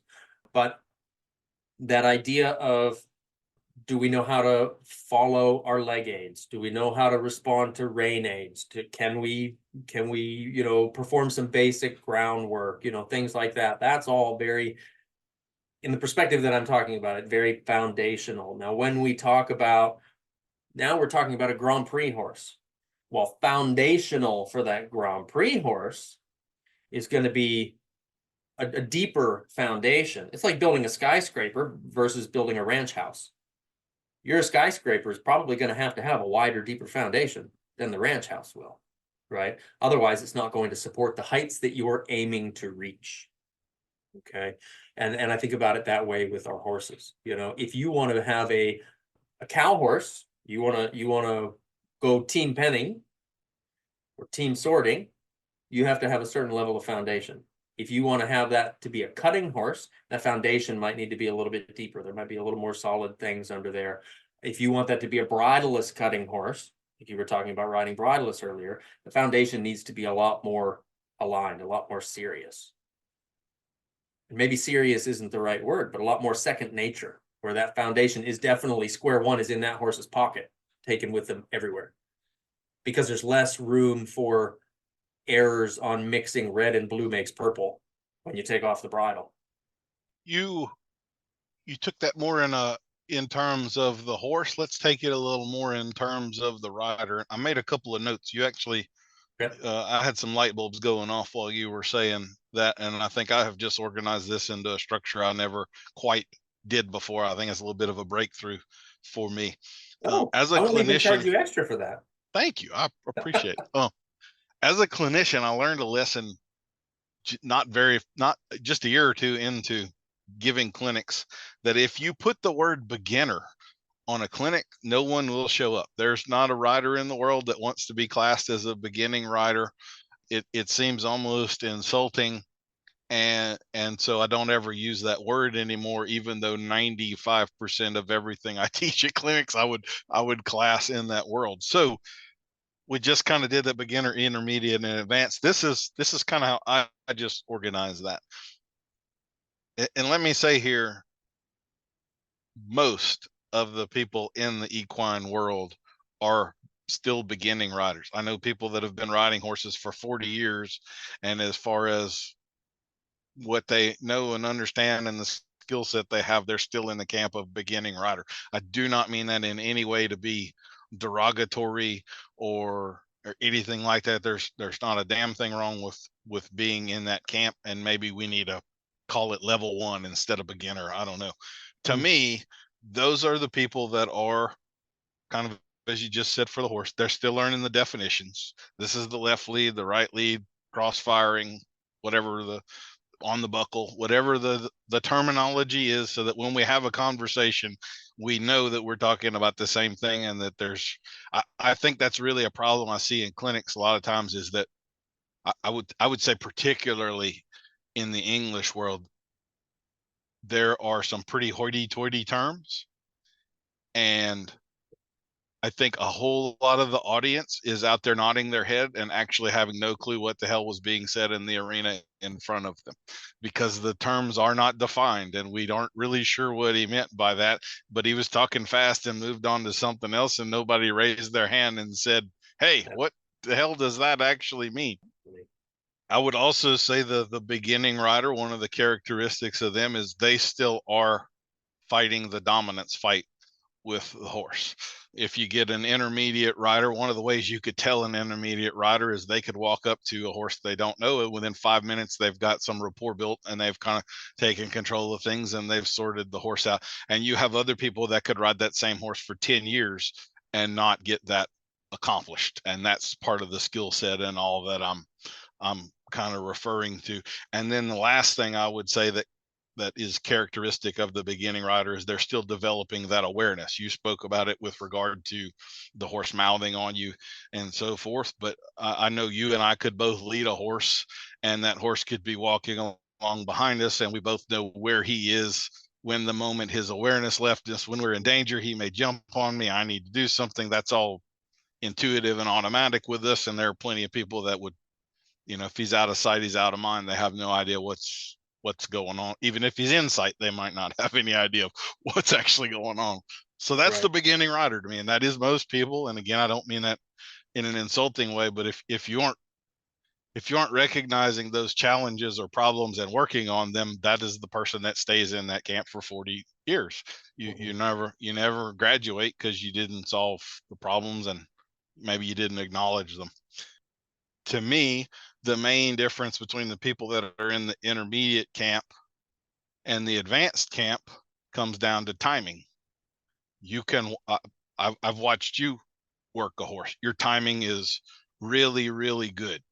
I think you have to have an eye developed to a certain level before you can see the difference in tenths or hundredths of a second of what is bad timing, what is decent timing, and when you have gotten to that really good, smooth, you were right there when you needed to be camp. I will say boldly here, I've been unpleasantly surprised by some of our contemporaries who maybe I knew by reputation or whatever. Then you go to an event, you see them, they work a horse, and you're like, holy crap, he's not nearly as good as I thought he was going to be. Like he should be.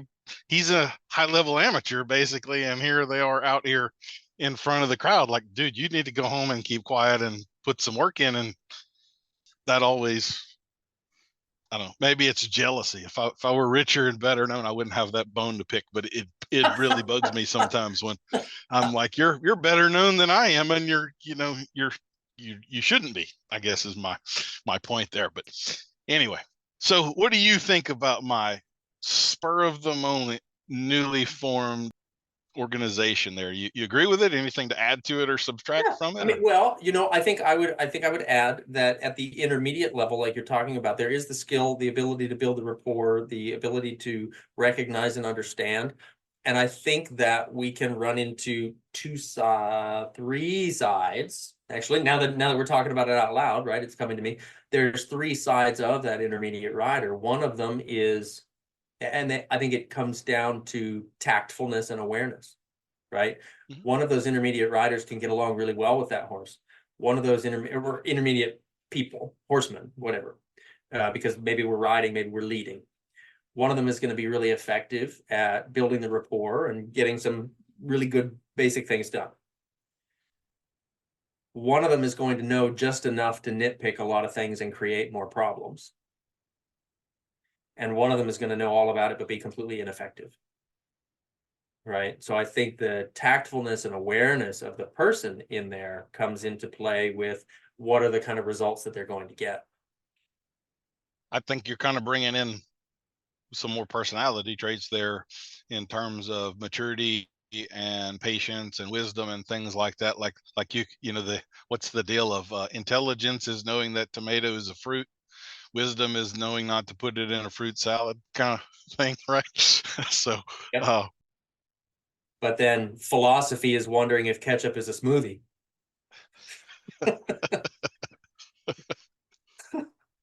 let's get back to you and some of your journey here. I'm going to tie it back into Ray Hunt. I don't want to rehash all the stuff we talked about on the other podcast. If y'all haven't listened to the first Patrick King podcast, I think it's one of the best I've ever done. And when I have new guests that come, yours is one of the ones I recommend. Hey, listen to this and kind of get an idea of what I'm shooting for here. You have Jim Masterson has the most downloaded episode, but you're second, just so you know.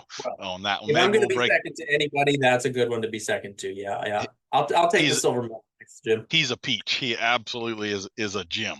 Yes. Absolutely is. So I'm just going to summarize here real fast so we don't rehash. You grew up showing horses. You showed English Western together, basically.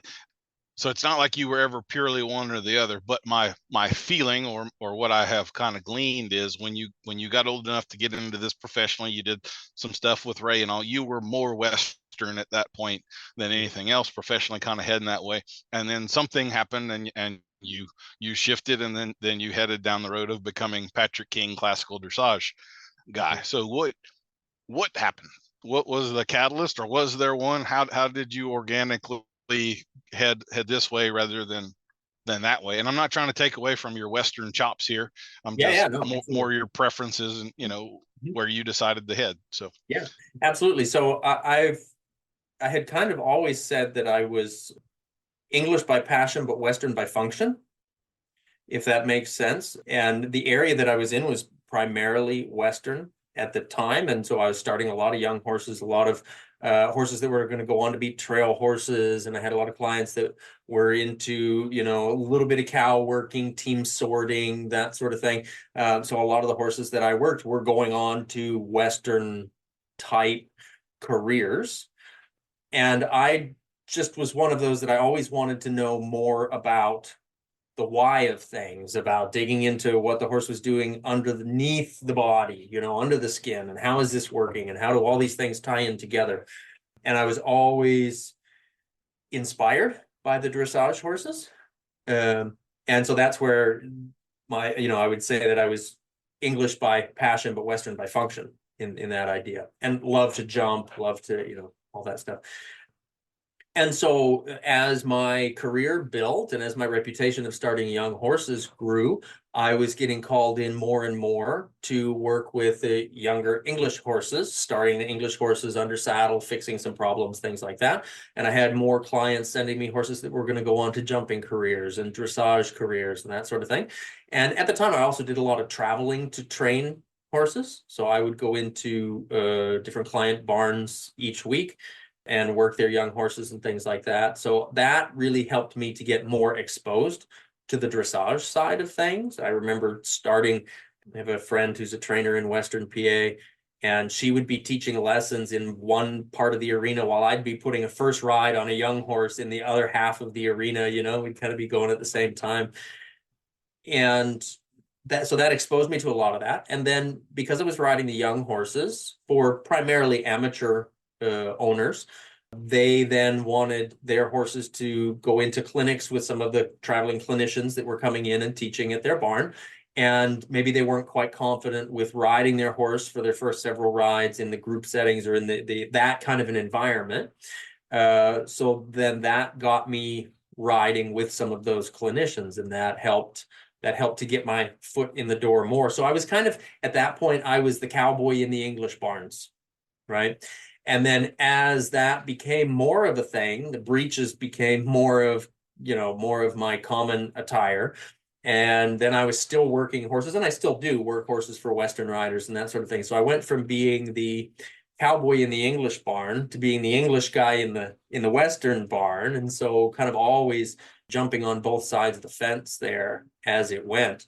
And I still love, the traditional classical bridle horse training, things like that. I'm still passionate about that.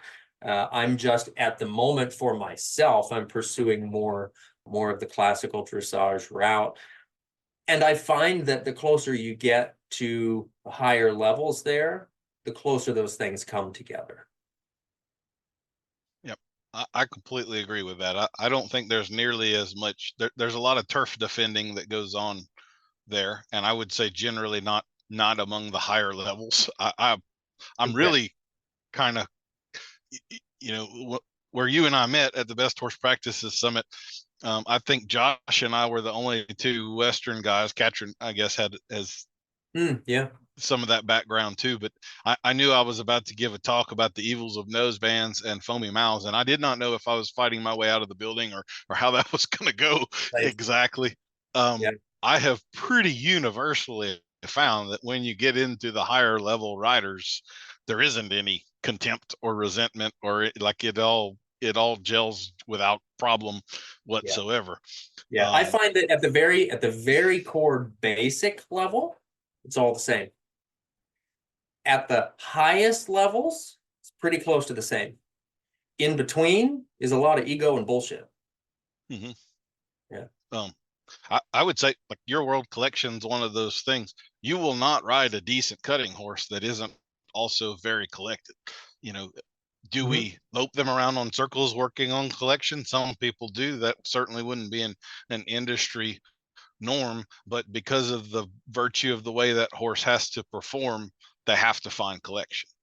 It just becomes so, like you say, the core. We may go about it different ways, we may have different goals of how we use it, but those core things have to all be there. It's all a four-legged animal that has to move this way or he falls down, right? So yeah. I tell you what, I have forgotten about our sponsor for this episode, so let me do that real quick.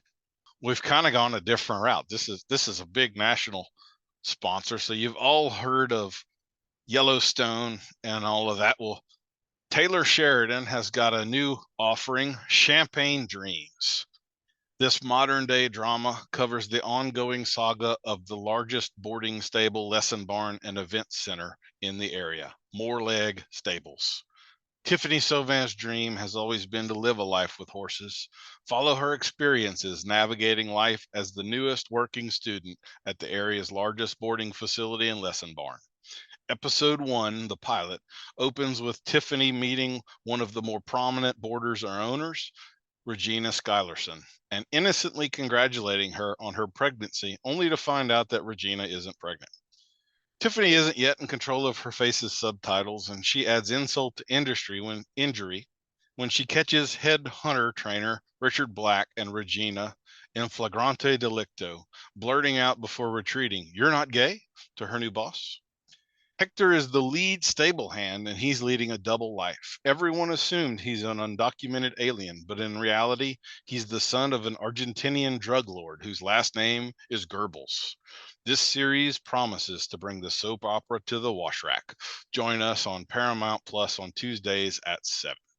So thank you to our new sponsor there. I don't know where you come up with this stuff, Daniel. That was a spur of the moment one, actually.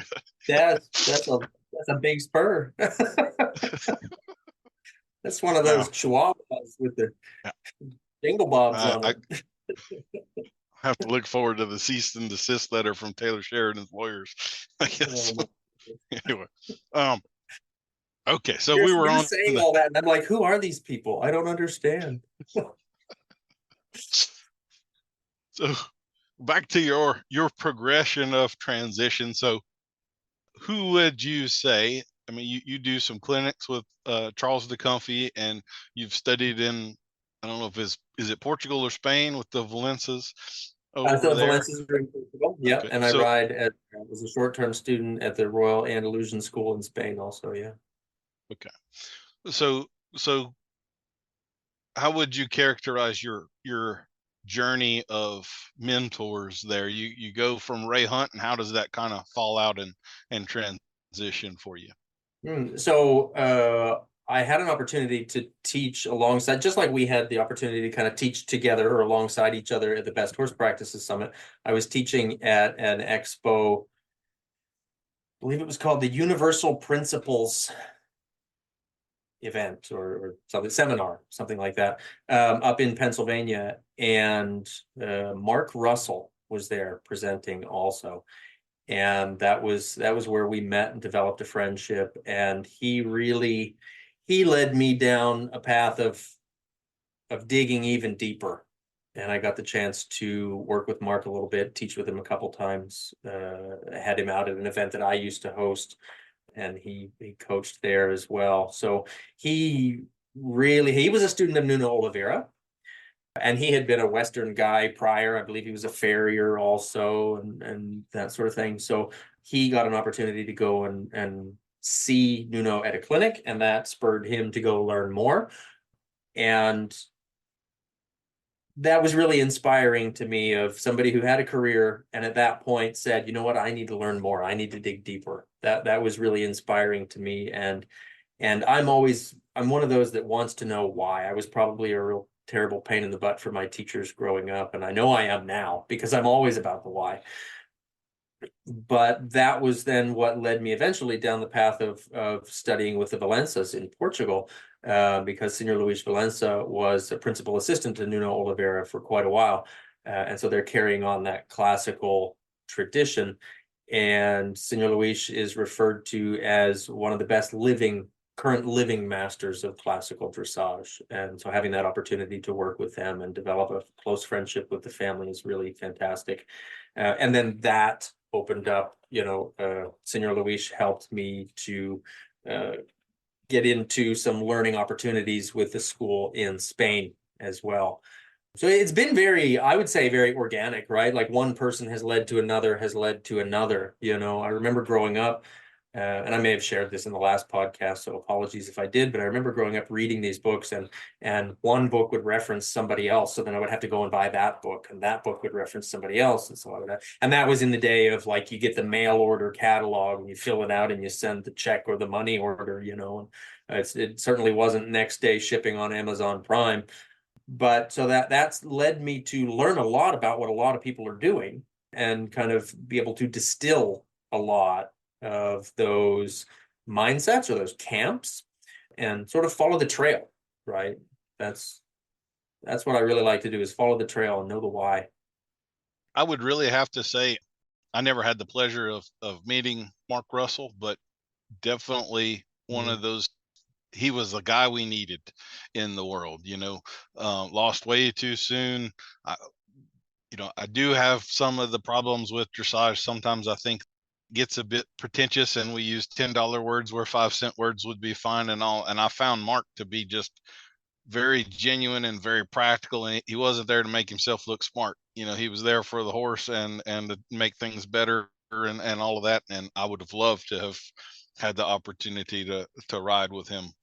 Mm-hmm. So I just want one of the things that that Mark said that really hit home for me was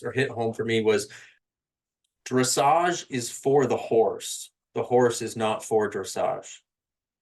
Right. I and like that was that. the idea of that training with a deeper understanding. That's what I would think about it as. Training with a deeper understanding is for the horse.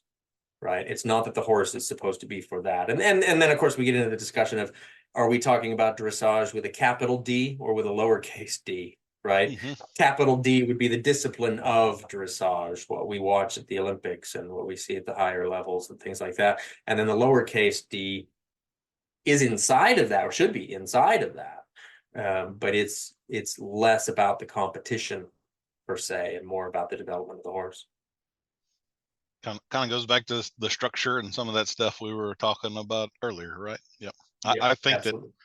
That, in theory, if you are practicing dressage with a little d, then a lot of these injuries and things that are now ridiculously common in the dressage world, that stuff really shouldn't exist, because It's supposed to be about building the horse and making him unprone to those things. So that's indicative of some problems there. What about more contemporary? So now you're doing some work with Gerd Hirschman and Charles DeComfey. Would you like to speak a little bit about them? Yeah, so getting the or anybody else. Yeah, getting the opportunity to work with them and to be able to connect. It was interesting. I got the chance to audit a clinic with Charles several years ago. I was teaching a clinic in the area, and it ended a day earlier than I had scheduled in my schedule or something like that, or started a day later than I had in my schedule. That was when I used to basically live on the road full time, driving and teaching. So I got this spur of the moment opportunity to go watch a clinic with Charles.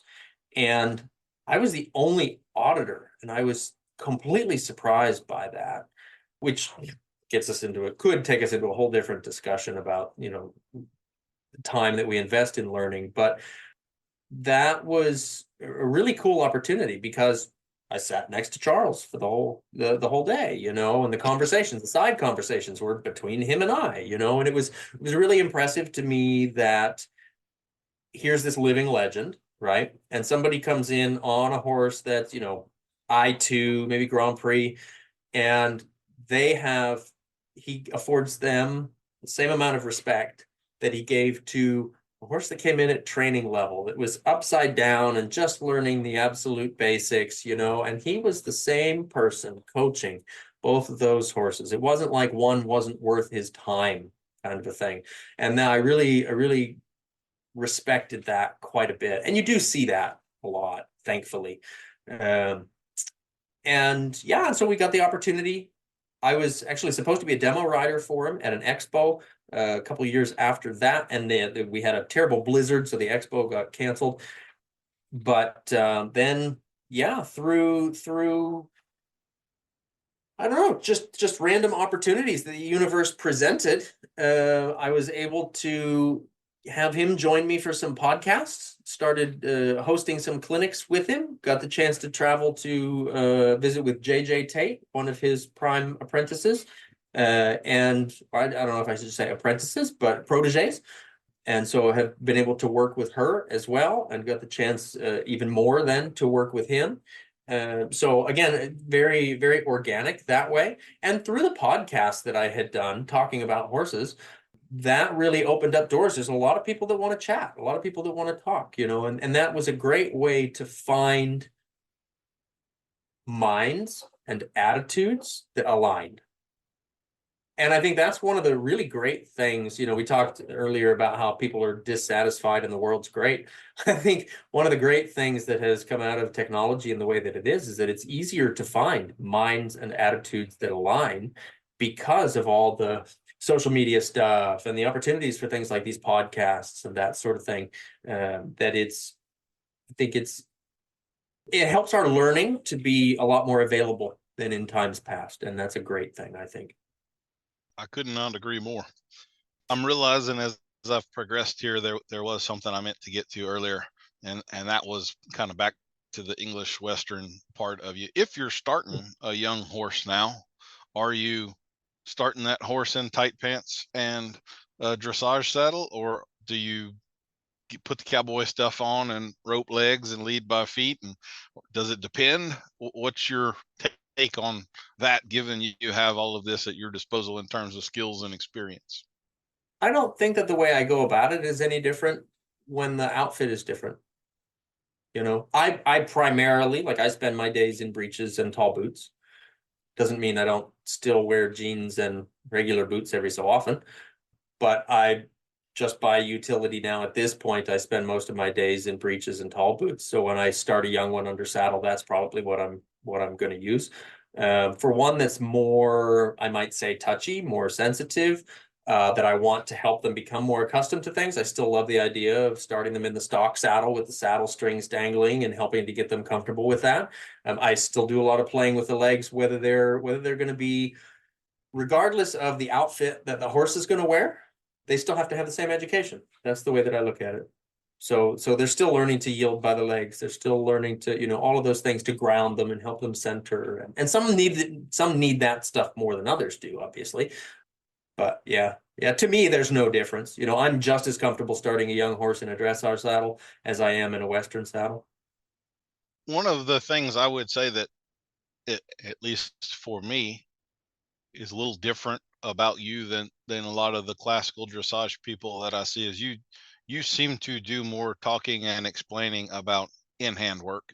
And in fact, you've got a whole course on that. And I know you've got a video that basically explains the difference in your estimation between groundwork and in-hand work. So would you talk a little bit about the difference between groundwork and in-hand work for us Yeah, right now? absolutely. Yeah, I just released a webinar that we do on this too. So if your listeners want to take a peek at that, that's at groundwork versus inhandwork.com, actually, versus just being the VS. But to me, the groundwork is, and like we talked about with foundation, I'm not downplaying it by using this word, but groundwork is like that real important kindergarten, elementary school work that the horse needs to have. It's the basic idea of manners, rules, yield your shoulders over here, move your haunches here, stand for the farrier, load in a trailer. Groundwork is I think it's a very big concept, groundwork is, and I still think of it as the kindergarten or the foundational base of knowledge that every horse has to have, right? And our in-hand work is more like I refer to it as the more college level version of groundwork. And I don't mean that to say that one is better than the other. I mean it to say that we're digging a little bit deeper into the body. Our in-hand work allows us to find spots of tension, physical and emotional, when we're working with the horse that can get in the way of the horse's understanding, whether that's under saddle or on the ground. And we can teach things on the ground in hand up to some of the highest levels. You know, when you look at Big Four, as we refer to them, the classical riding schools, you know, the Spanish riding school in Vienna, the Portuguese Academy, the Cadre Noir in France, and the Royal Andalusian School in Spain, you'll watch them train all the way up through the airs above the ground, on the ground, in hand. Okay. And so you can do all of those things if your horse is suited for such, and if you're aiming for that with the education. So that's groundwork to a whole nother level, right? And the reason that I teach ground or in-hand work so much and focus on it so specifically is the way that it helps us to unlock the doors. And I'm not saying that everybody uses in-hand work in the same way either, okay? So it's not just an all-encompassing thing, but I tend to think of our in-hand work as a form of body work in motion, where we're unlocking the body, we're suppling the joints, we're finding restrictions, releasing restrictions. In a lot of cases, we find mild lamenesses and things like that that are due to body constrictions. We talk about a horse being rein lame. That's emotional as well as physical, right? So it's the idea of, can we help to unlock those things? And then at that base level of our in-hand work, that gives us more tools in the toolbox, more of a diagnostic set of tools, that if we're struggling with something, say we're struggling with something in our lateral work, well, we can go to that with the in-hand work and kind of piecemeal be specific about, oh, here's the joint that's restricted, or here's the part of the body that's getting tense and tight, and we can unlock that.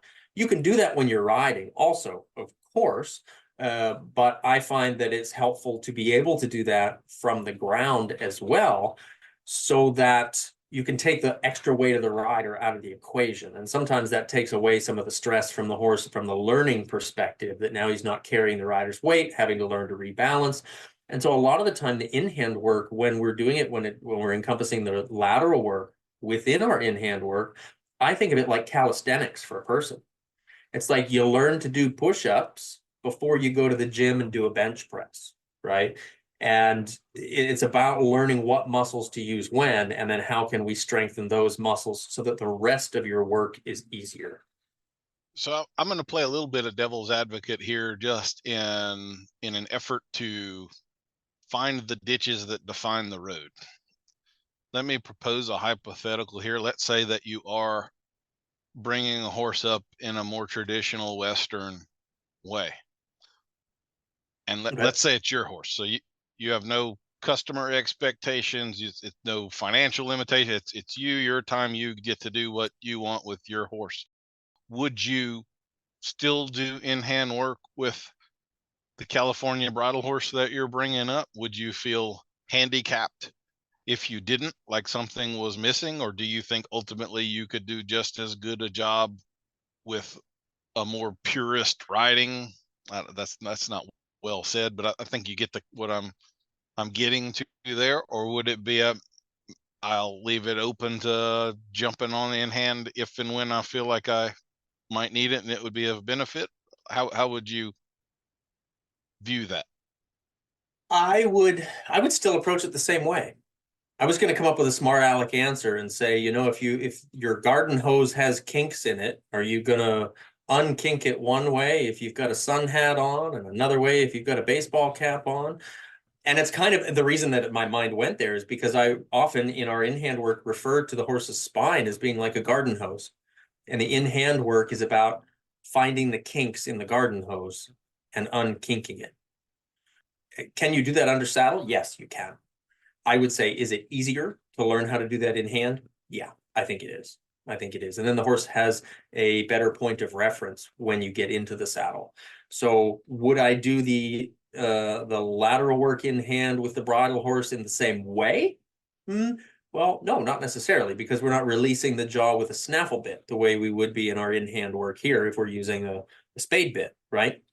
But you can do the in-hand work in a cavesson, and that's from a traditional perspective, that's the same. If we follow the history of it all the way back to the conquistadores, that's the same as working them in the bossal, as working them in the cavesson. That's kind of those two pieces. If you follow the history, those two pieces are very interlinked in there. And so we could say that from a classical perspective, your bridle horse came from the bullfighting horses on the Iberian Peninsula. 100%. And the spade with its braces is more, I don't know about historically, but functionally it's more similar to the double bridle than most people would think. I kind of I always find it very amusing when dressage riders look at spade bits and are offended by them, because the double bridle and the spade bit are very similar in forms of function. The main difference is the pallet pressure, which I think is part of the most beautiful and artistic aspect of the spade bit. And it's always people that haven't ridden with tongue and pallet pressure that are afraid of it or think it's a bad thing. And I think as soon as you step into that world, it's like foie gras. It's so smooth and buttery and goes down. You just may look gross from the outside, but try it once, Yeah, and there's a lot of things that we might judge without understanding, right? And that's something that I try to keep in mind all the time, is that the people that know the least tend to always know it the loudest.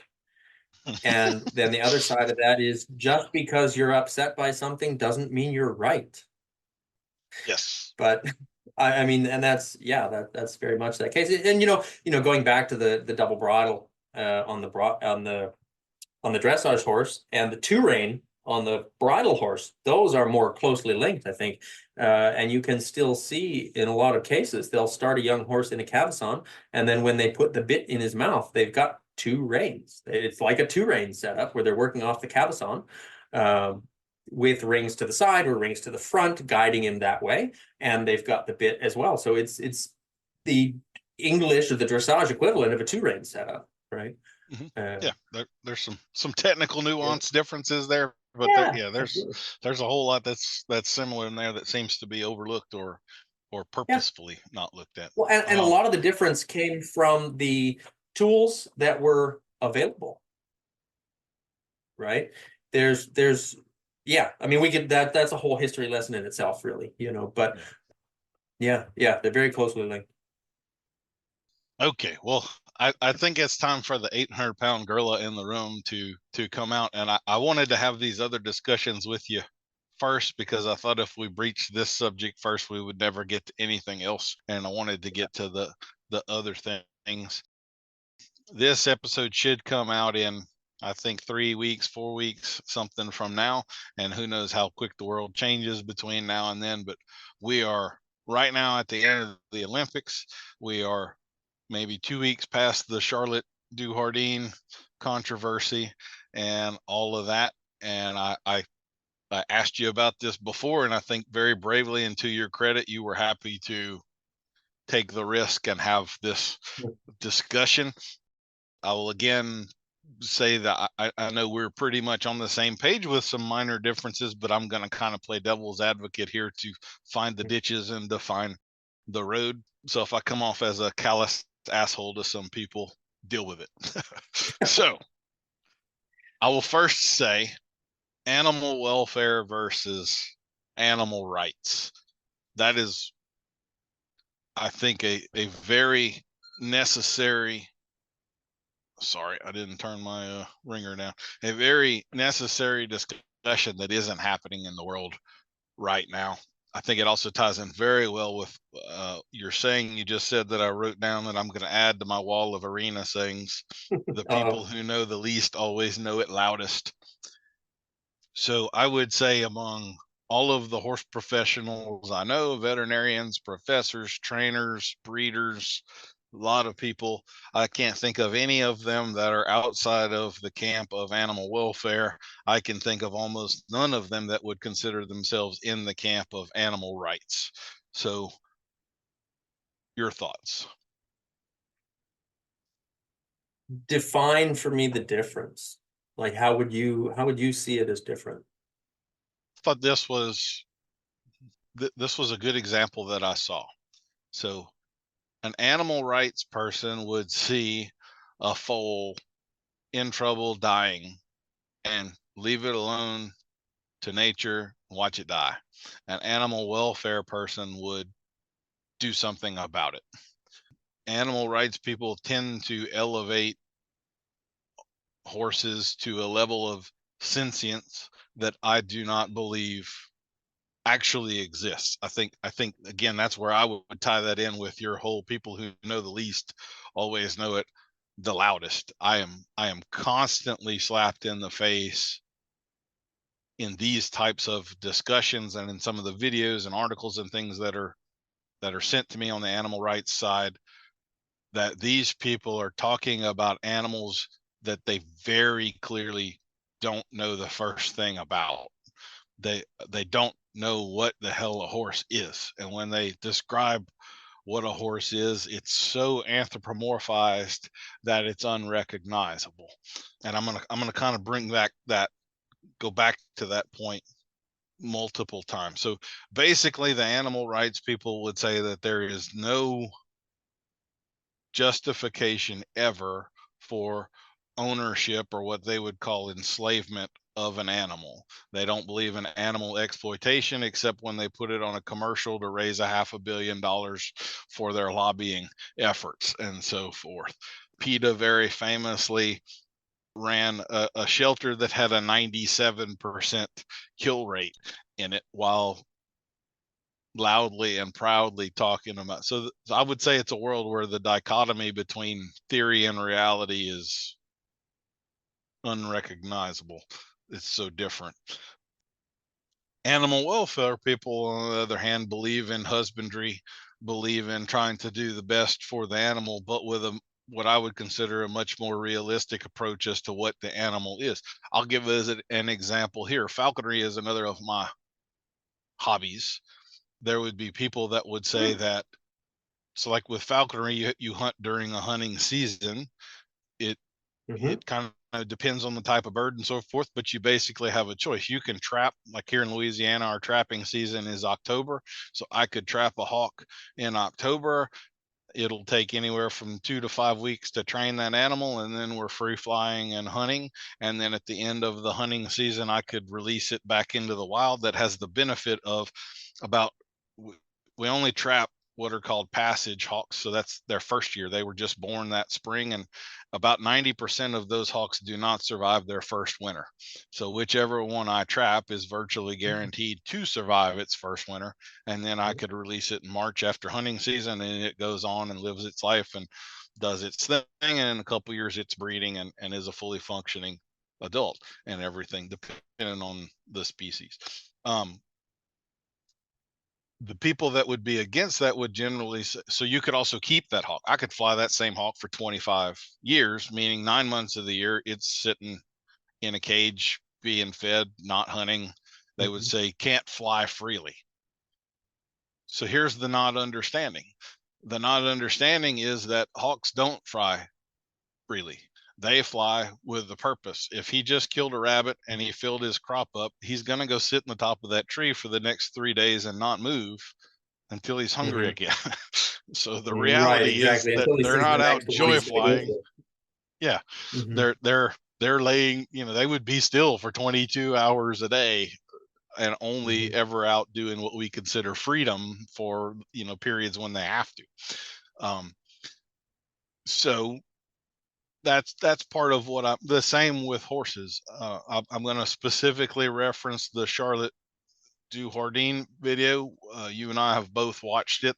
I have to say I didn't watch it for maybe 4 or 5 days into the controversy because I kind of wanted to see what people were saying about it and everything, and then go watch it myself. I was underwhelmed when I watched it. I'm not going to say I thought it was a good thing. I think it's a regrettable thing that happened there. The most regrettable part of it to me is that there didn't seem to be a whole lot of purpose. Her timing was terrible, which I found astounding.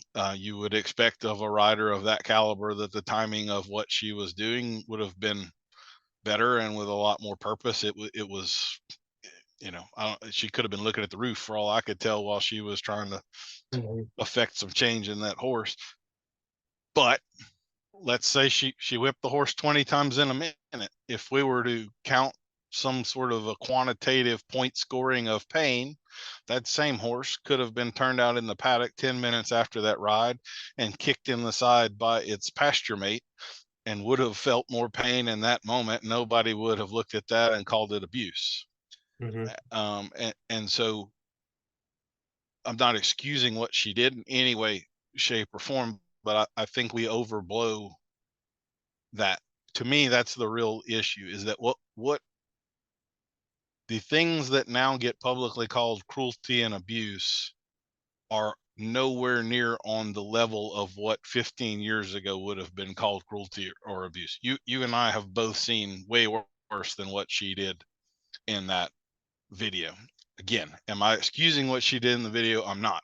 I thought it lacked all purpose. It was just wasn't a good day. Is it the end of the world what she did in that video? No. I think if we counted pain points, the average horse that has some soreness going through a pre-purchase exam with a veterinarian is going to feel more pain than that horse did in that video.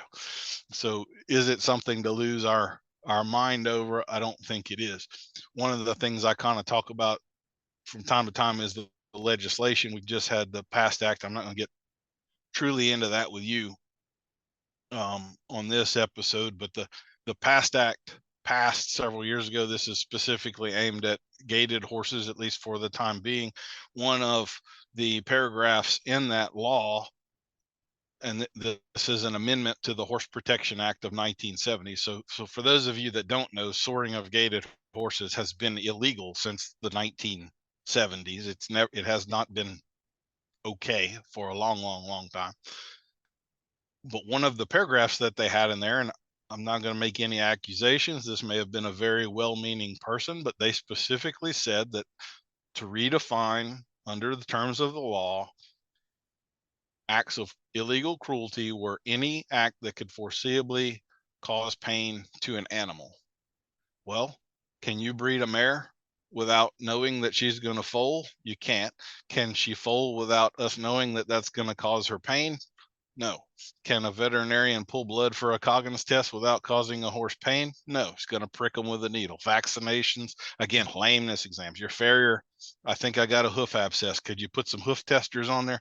What do hoof testers do? Cause pain. We're looking for where the pain is. We have to cause the pain. So in the course of husbandry, animal welfare, pain is a normal and typical thing that we deal with every day. A veterinarian, the most well-meaning, experienced veterinarian you can think of, hurts horses all day long throughout the course of their job. We lose our minds in this whole notion of pain. And again, is the horse left completely unmolested by man assured in any way, shape, or form to live a pain-free life? Absolutely not. Go look at some No, Mustangs. They're all missing a exactly. bunch of hide on them, right? They're fighting, and they live their entire lives in fight or flight. If you deal with a Mustang like you did with Markline and the Mustang, like your first 2 weeks of that is trying to teach that horse that it can come out of fight or flight into the parasympathetic nervous system, relax, start to learn, yada, yada, yada. Mm-hmm. And this is kind of what I'm talking about with these people. They have this very idealized version in their mind that has absolutely no connection to reality whatsoever. I just said a whole lot, so I'm gonna turn the floor over to you right now, and you keep it as long as you want. Oh boy. Yeah, so I think that it's number one, it's a tricky situation. I think trickier than people might even realize on the superficial level of it. And I haven't really done much talking about it. And when you ask me to, of course, I say, yes, I'll talk about it. I'm not afraid to answer the question. I'm not afraid to talk about those things. And I think when you talk about the rights versus welfare thing, I think people do need to speak up that understand both sides of things, right? I think that's an important thing. So watching the video, it was ugly. It was admittedly a little underwhelming from the way that it sounded like it was going to be. That said, I would absolutely say that it was abuse. I would call that out. And yet underwhelming because unfortunately we've seen more than that happen. I think where the biggest uproar came, right, is that people were disappointed. People felt let down, and they felt let down because Charlotte Dujardin has been named as not named, but kind of dubbed, maybe not officially, but dubbed like the poster child for dressage and what we want to see. And I think that's dangerous. It's not like she came out and said, let's run this marketing campaign that puts me as the poster child, right? It's she's a lovely rider. She's ridden, arguably, she's ridden several nearly flawless dressage tests at the highest levels. She's got several medals to her name already. So she's a decorated Olympian. And here's this video of her doing some really ugly things. One of the things that I think is important to understand is that a rider at that level is not necessarily a horseman. You would hope that they would be, right? You would hope that they would be someone that has a full knowledge of all these things, but that's not necessarily the case. Just like, if you're an astronaut, the assumption isn't automatically that you can build a rocket out of scrap metal. Your job is to walk on the moon, and no one would think any less of you if you couldn't build a rocket out of scrap metal. That's not your job. That's not what you do. But we see that that's the end result of what you're doing, just like we're seeing that the end result of what she's doing is riding these nearly flawless tests, or that's the aim. And so I think really where the biggest challenge came in is that she's fallen from this imaginary pedestal that the rest of the industry has put her on, right? And I think that's unfair. That's unfair to her that she was put on that.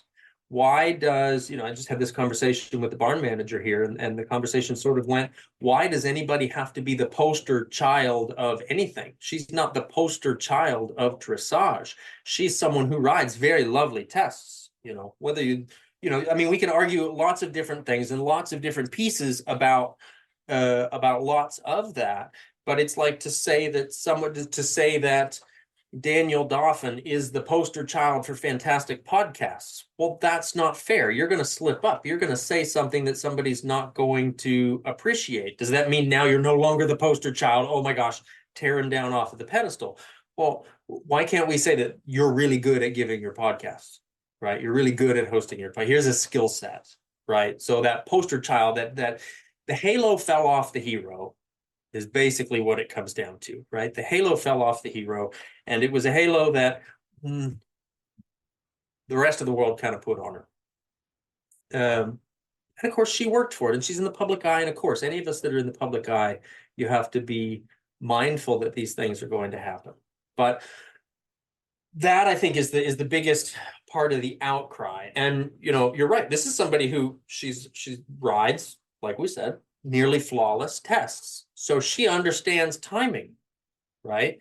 But when you watch that video, the timing that she used in that instance, and to be specific, a lot of people are questioning what was going on in that case. She was looking for more flexion from the horse's hind legs in the canter. Okay, there's people that are like, I don't understand what she was doing. I think she was trying to teach piaffe. Well, you don't do that in the canter. There's a lot of people talking, right? And like we said, the ones that know the least always know it the loudest. And just because you're upset doesn't mean you're right. She's somebody who has a really good understanding of timing. You're not going to get those tempi changes across the arena without understanding timing and without being damn near flawless with it. On their back, on the ground, she showed the organization with that whip and the timing of a toddler with a wiffle ball bat. Like, it was awful. It was ugly. Okay. And I want to make sure that I say this well enough. There is no excusing that. I think that was abuse, because she went to it with an idea, not understanding the whole system. I could say the horse was being pulled in too much contact, which was stiffening the hind legs. She wanted more motion of the hind legs. She used the whip in a way that scared the horse, that pushed him more into the contact, that more stiffened the hind legs, right? And so now she's trying to spin the grinding wheel in both directions at the same time, right? And so she got frustrated, and she said it was an error of judgment. Well, damn right, it was an error of judgment. Nobody would look at that and say, boy, that was great judgment right there. Good job, right? So I mean, she called it out. She called it out before the video got released, which sounds a little fishy. There's somebody laughing in the background of that when, news comes out about who that has come out since, about who that was and about potential underlying motives for hanging on to that video and releasing it later. It's all really shady. So call it out. You and I know what you're talking about, but if you don't mind, say what you're saying. Well, and it's all over social media, of course, when you look into it enough. So the gal that was filming the video or laughing in the video, whatever, was called out as being someone who is connected there, it's also the same person she released the video, right? The person laughing in the video, witnessing this, is the same person that released the video to showcase the abuse. There's mixed stories on that part.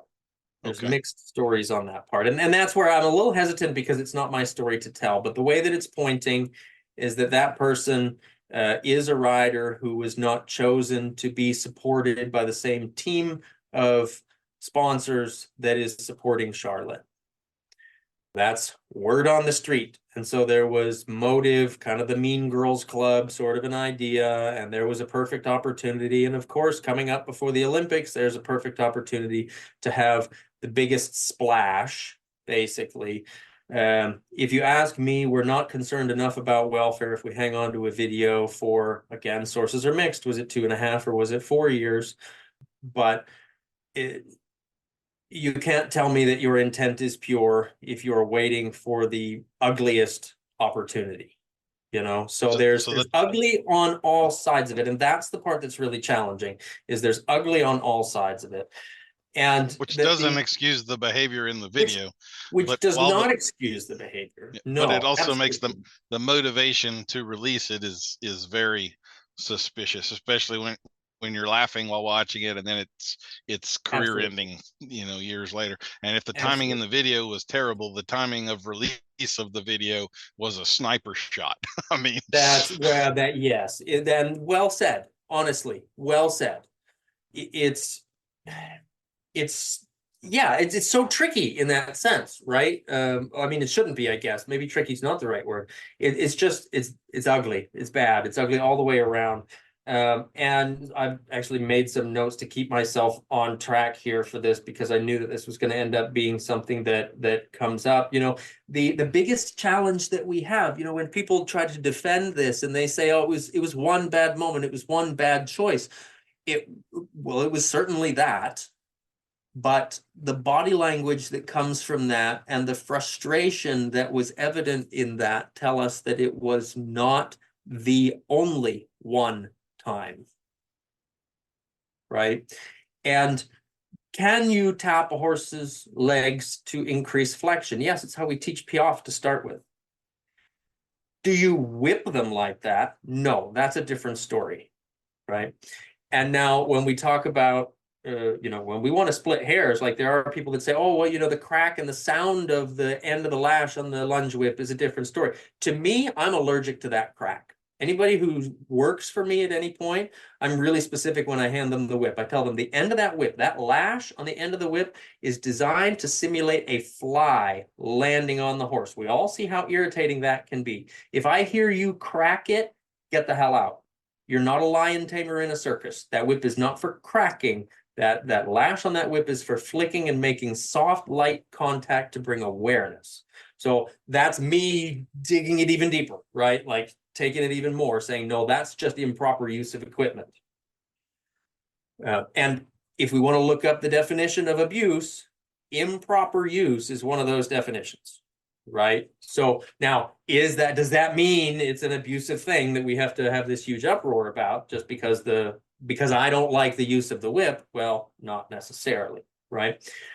Then we do have the case where, and Can I we've pause read you this. first? Am I going to take you too far off track since you have the bullet point list? No, you're good. You're good. So I would agree with everything that you have just said. Here is where I have the contention and where this definition of abuse comes in. You and I are both clinicians. For a living, we watch people use equipment improperly. We're there to educate them, to help them to understand, and to show them a better, more effective way of doing this. If that's the standard, there's no horseman alive that can meet it or has met it for their career. You learn through failure.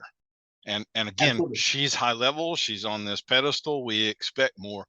But to say that if you ever improperly use equipment, if you do this in a way that could have been done better, that can't be the standard, because it's not possible.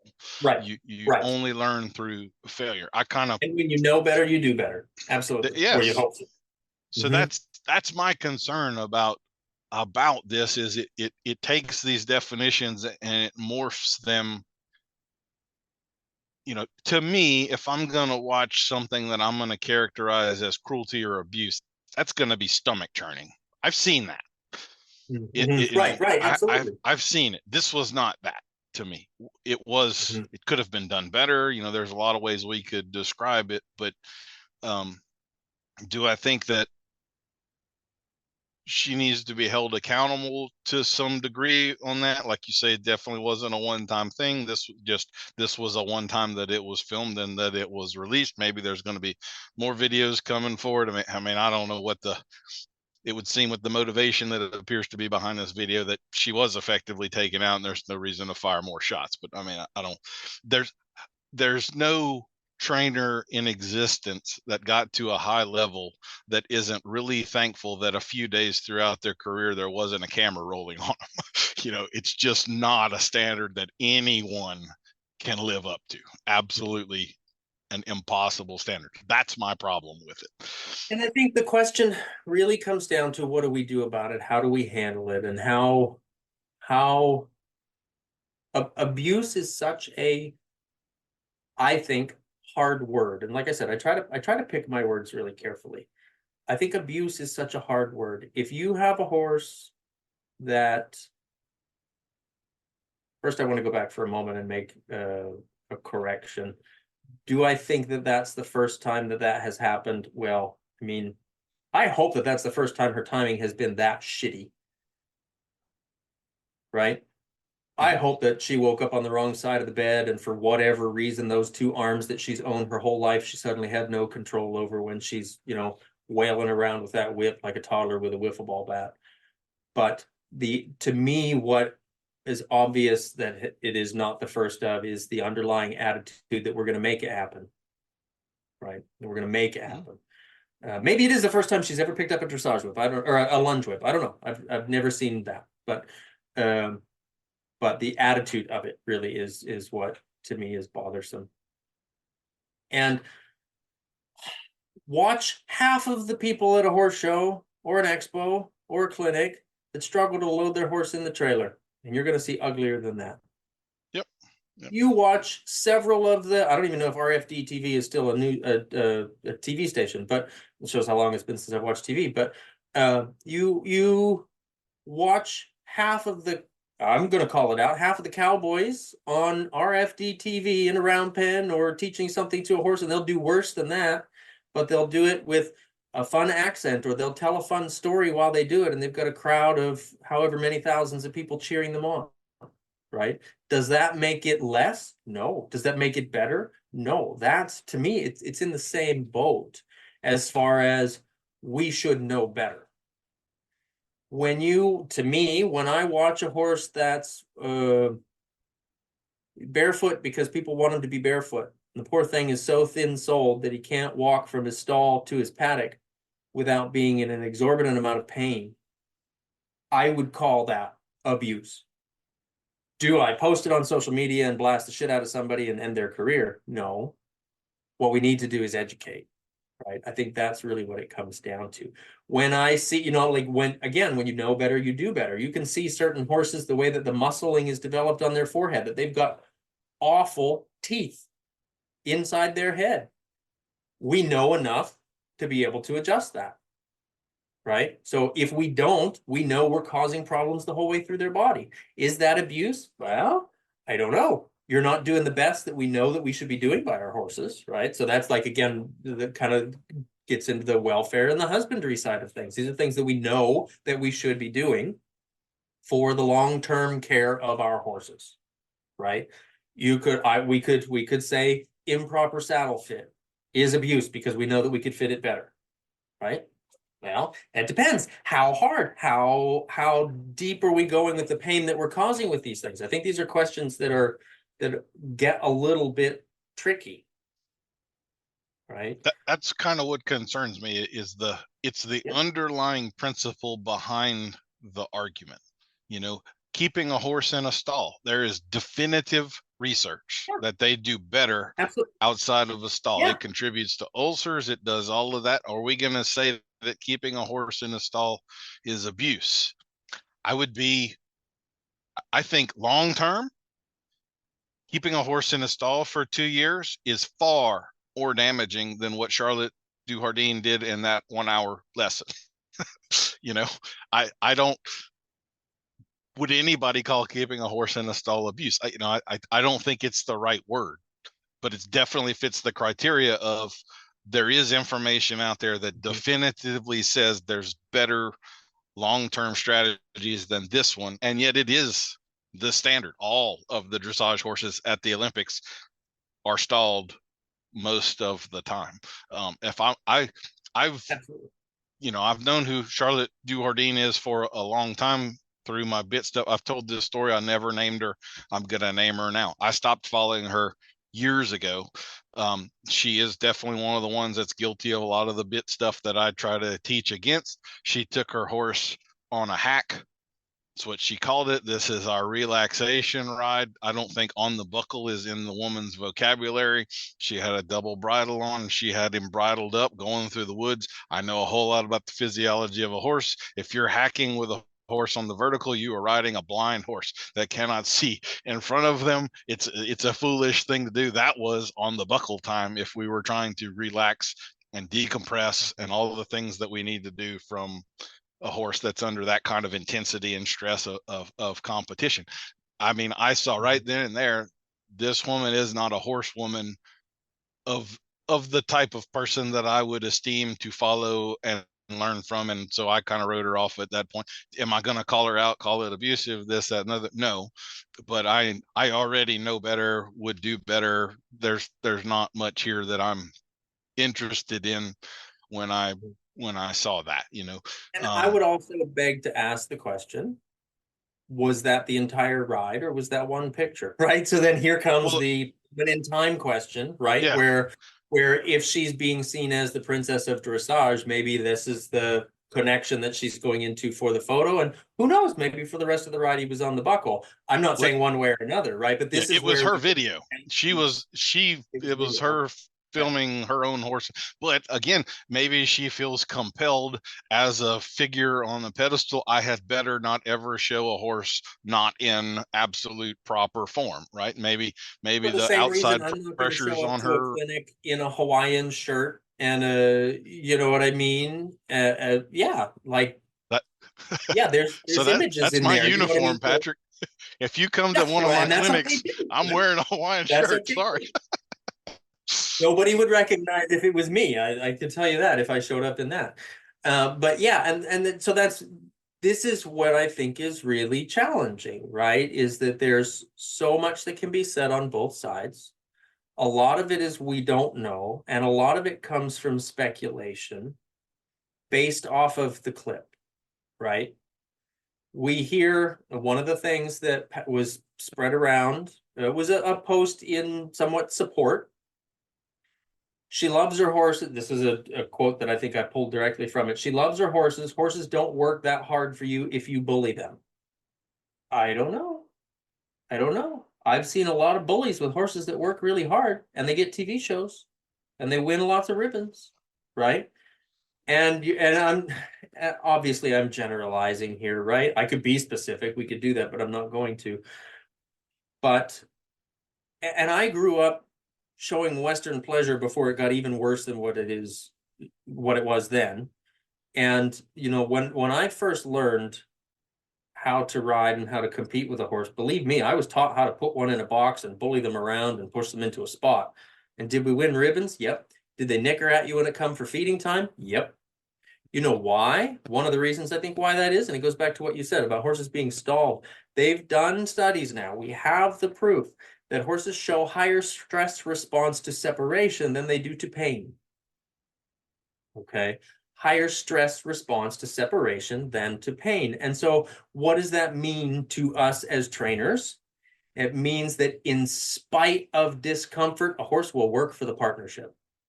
That's, I think, what a takeaway for that is a horse will work for the partnership even in spite of discomfort because they want to be connected. As a herd animal, they are genetically wired to want to be connected. And I think that's actually part of. Go ahead. I'll let you finish. No. Go ahead. I was going to say that to me is part of this anthropomorphism. We are looking at horses as though they are people, and they're not. They have a different structure in their brain. They feel pain differently than we do. Again, you watch two horses playing with one another. If you were one of those two animals who got pawed and kicked and all the things bitten when they're doing the mutual grooming, one of the only body language signs horses have of affection, biting one another. If they were doing that to your arm, they would be tearing skin and muscle away. They are so much physically tougher and different from us that it is nearly impossible to appreciate how differently they feel pain. And even the same horse in the parasympathetic nervous system versus 2 minutes later in the sympathetic nervous system, that same horse will not feel the same pressure in the same way. It's incredibly difficult to define what pain is. One of the examples I give is you imagine a sporting event, the Super Bowl, the guy catches the winning touchdown. His teammates are about to physically assault him in celebration. Like if you did on the street what they're about to do in celebration with enthusiasm, you would go to jail for aggravated assault. The same physical action in different context and in different time will be received in a totally different way. So for us to say that hitting a horse with a whip where it made this noise and it touched them in this way is abuse, well, it could also be something that a horse in freeze didn't even consciously acknowledge happened. How could that be abuse? You know, exactly. I'm sure you've seen the same thing. You get a horse that gets cut or something, a really traumatic injury. The vet comes to stitch them back together, and that vet will no twitch on the horse, no sedation in there. They poke and prod, and the horse just stands there like a statue. And you're just thinking, like, how in the world would that horse let him touch this right now? The reality is, the horse doesn't feel that. They're numbed to it at this point. Tomorrow they'll be sore, but right now, an hour after it happened, they've got so much cortisol and adrenaline and everything, they literally don't feel what's happening. What you would think would be an incredibly painful experience. So I think the context of all of that stuff matters significantly, and it just isn't as simple and black and white as we tend to want it to be. So okay, go ahead. No, I think you're right with that. I think context is a really good word to use that gets thrown around without actual understanding by a lot of people, right? Context in this situation doesn't mean, well, we need to know the horse's life history or what happened 5 minutes before the lesson. We know contextually inside that lesson, somebody lost their cool, somebody misused a tool, and somebody was on the receiving end of it. Within the same act done with different context, right? Yep. Yeah, exactly. So that goes into what you were talking about with the footballers, right? Getting assaulted by his teammates, right? And what I think is really important to understand is that if Johnny walks up and punches you in the face with his fist, and I walk up and I slap you in the face with an open hand, we're both abusing you. Just because you felt more pain from Johnny doesn't mean my slap of you is okay, right? And I think that comes into play, like, well, just because my dog might run out and trip and fall off the porch and hurt himself pretty bad and break a leg or whatever, doesn't mean it's more okay for me to kick him because my kick was less pain than a broken leg. This is where the context, I think, is really important. It's what was the intention? We know what the goal was. Like when we go back to the video, we know the goal was increased flexion of the hind legs, right, in the canter. But what was the intention? And then was it a helpful intention or was it an aggressive intention? And I think that's where we can kind of draw that line. Again, the idea of calling it abuse is hard. I think it's an easy word to use, but it's a hard word to define, maybe, in the case, in the way that we're talking about it. When you really unpack it like this in a meaningful way, I think that's important. And we do have, like you said, it's great that we don't have a video camera on us all 24/7 because we do make mistakes, right? And my goal is always, every horse that I work with is to be the one that I make the less mistakes on than the last one I've worked with, right? And that we aim to learn from that, from every one of our mistakes. So I think it's also really challenging. Like I said, if you think that's bad, look at this. Well, that doesn't justify it, right? That doesn't mean that this is less bad because that is worse. That's really what I think we run into trouble with. Or one of the things that you hear a lot is, I'm trying to pick my words on this one. Why is anyone surprised? That's how it's done at this level. That's how these horses are made. I've heard that in some videos that have gone out. And to me, what I want to type as a response is something like, your lack of understanding is showing, your lack of experience is showing when you say, that's just how that's done at this level. That's how these cakes are baked. No, maybe that's how that chef bakes their cakes. But that does not come in as a blanket statement. I don't think that's okay to make that a blanket statement. I know plenty of horses that have been developed through that level, some of which I started under saddle, that have gone all the way up through those levels. Not that I've developed them to those highest levels, but that I've been able to follow them and see them go. That they have not had that kind of handling done. So why is everybody surprised? That drove me nuts to read that. Why is everybody surprised? Well, because that's not the way we know that it can or should be done. It's what happens when we want to microwave everything, right? Like that's the whole idea of the microwave, is cook it faster. Let's cook it faster. I'm not saying it's okay that we cook it faster, but that's why it's not the way that it's done. It's not the way that it needs to be done. Just because it gets done doesn't mean that that's the way that it's done. Does that make sense? Yeah, I'm gonna like again, I want to remind everybody I'm playing the devil's advocate here, and I do feel if you don't know who I am, if you're one of Patrick's people listening to this, please Google me and look at some of the bit stuff. And significant part of my life is in trying to make horses more comfortable and more tension free, which would also be a part of the problem with that video.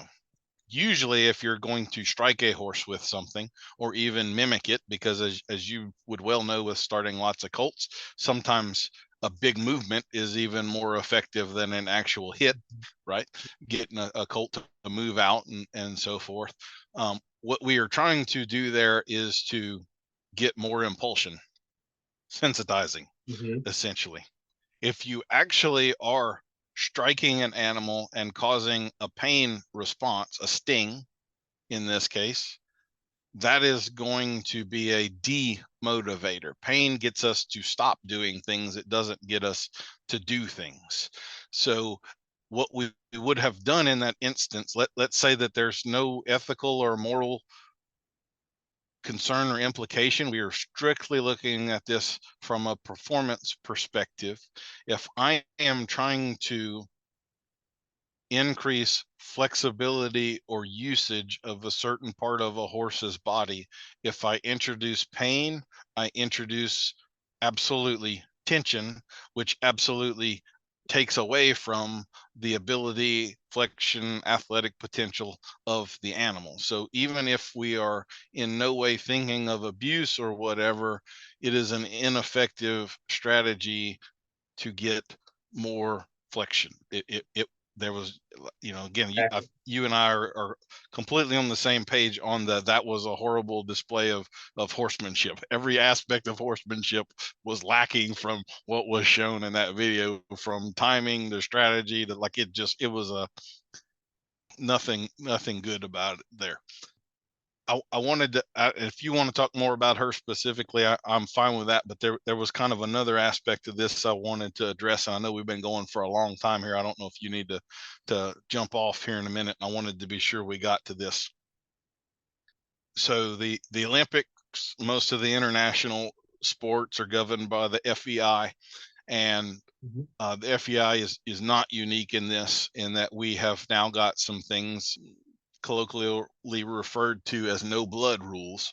And the U.S. eventing team, I believe, was ruled out of the dressage aspect because one of the riders entered the arena for their test. The horse spooked a little bit entering the arena. He stepped. Are you familiar with this? You aware of what I'm talking about? Or he clipped himself in his hind fetlock.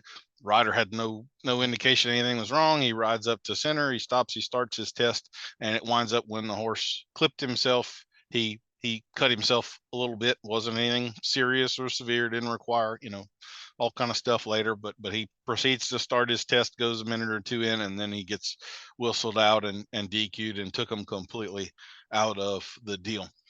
This is kind of another of those deals where context of that stuff and a little more common sense, I think, is warranted. To me, nothing about what was going on with that horse legitimately warranted stopping the test. He wasn't really showing pain. He wasn't off. We know how it happened. This is not an abuse scenario. The horse, made an awkward move and clipped himself, and it's not like the rider whipped and tore and cut and we're trying to cause soreness. And yet it's an international incident at this point, and another black eye that the animal rights community will use against us as evidence and yada yada. In the cutting horse industry, it would have been the early 2000s, late 90s, when the zero tolerance, no blood rules started. I well remember within the first 2 or 3 months of that occurring, I was at a show as an apprentice. There was another apprentice. We're both warming up horses for our bosses. We had stopped in a corner. We're just sitting there chatting, letting the horses blow a little bit. He's standing on the horse right next to a pipe rail fence. Something came along on the other side of the fence that spooks the horse. The horse flung his head. He happened to hit the bit on the pipe and this drew a little bit of blood. It cut him just a little bit, nothing serious, but visible. And the guy wasn't aware of it. I spotted it. And I mean, I'm sure if a camera was filming us, you would have seen both of our faces go white.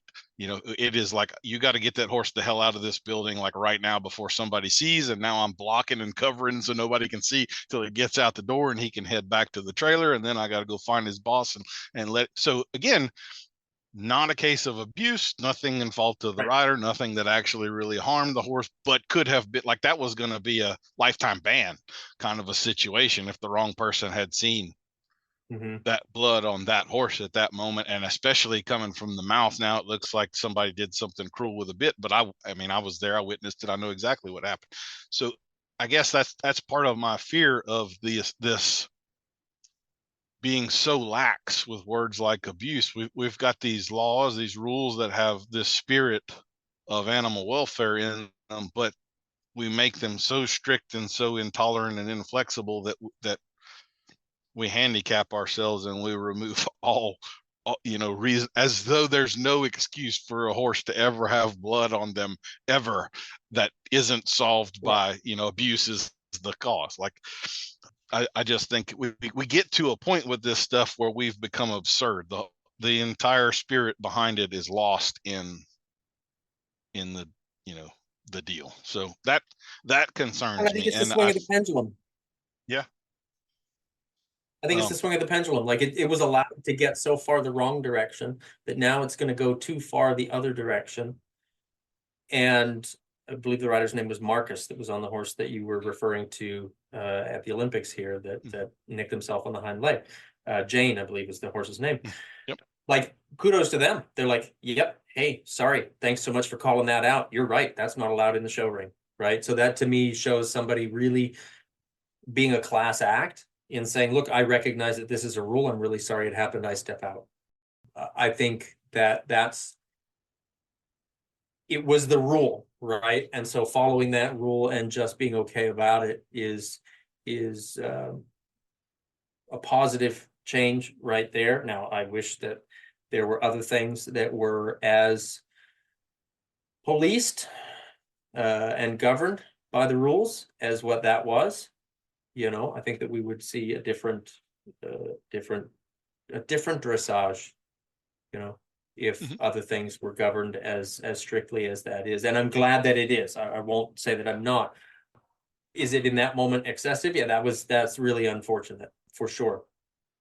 It's tricky, but I think that all of these rules are written again because of the microwave sense of timing that we have within these industries. We have to make things, we push it together, we cram it together so much, like you'll see in a lot of dressage discussion groups and things like that, these ideas of, oh, we wish it was the same way it was back when, we wish it was back when, we wish it was history, and people show a lot of, like, there was a video clip that just came on, just past my awareness anyway, recently, of Rainer Klimke at he was the '84 Olympics. And when he completes his test, he came in, he won a gold medal for this, and he went around the arena with one hand on the reins, flawless position, super soft in his connection, waving at his fans and doing tempi changes. He did, no less than 50 tempi changes around the exterior of the arena, went piaffe, passage before he exited the arena. The horse was super calm, super confident, super great about all of it.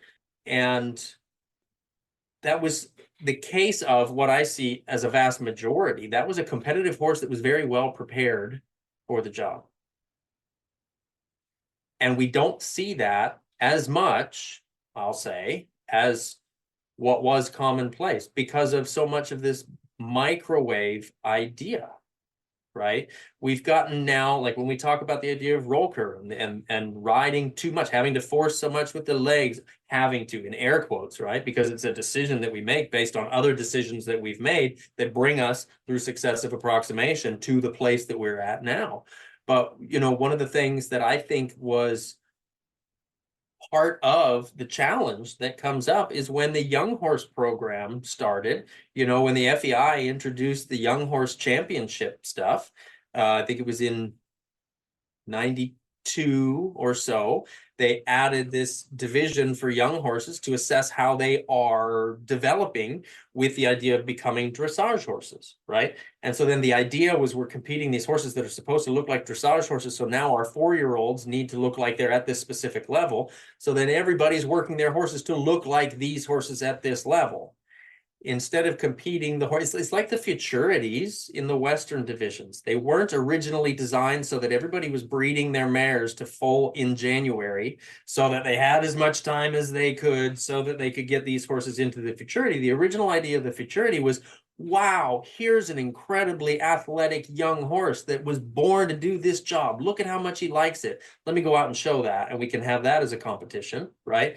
But then it became, let's all push our baby horses to do this thing. And so we cram them in the microwave, right? And that's happened in our dressage horses. We see, it used to be the idea of campaigning a horse. You hear people say that all the time now. I'm going to campaign this horse. And when I grew up, that meant you're going to show him a lot.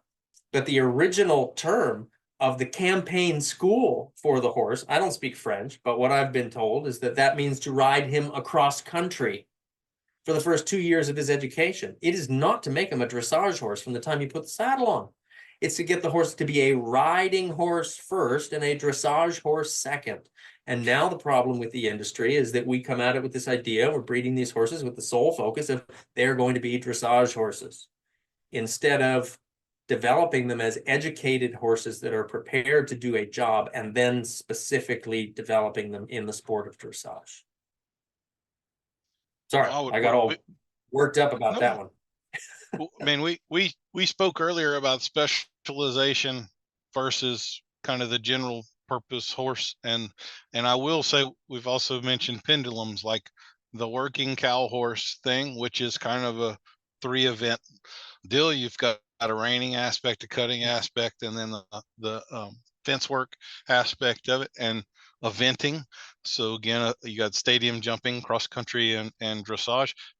To me, those horses and those events seem to be growing in popularity right now, and it's my hope that maybe that pendulum is shifting, that takes us a little bit away from the super specialized and useless everywhere else to more of that general purpose horse.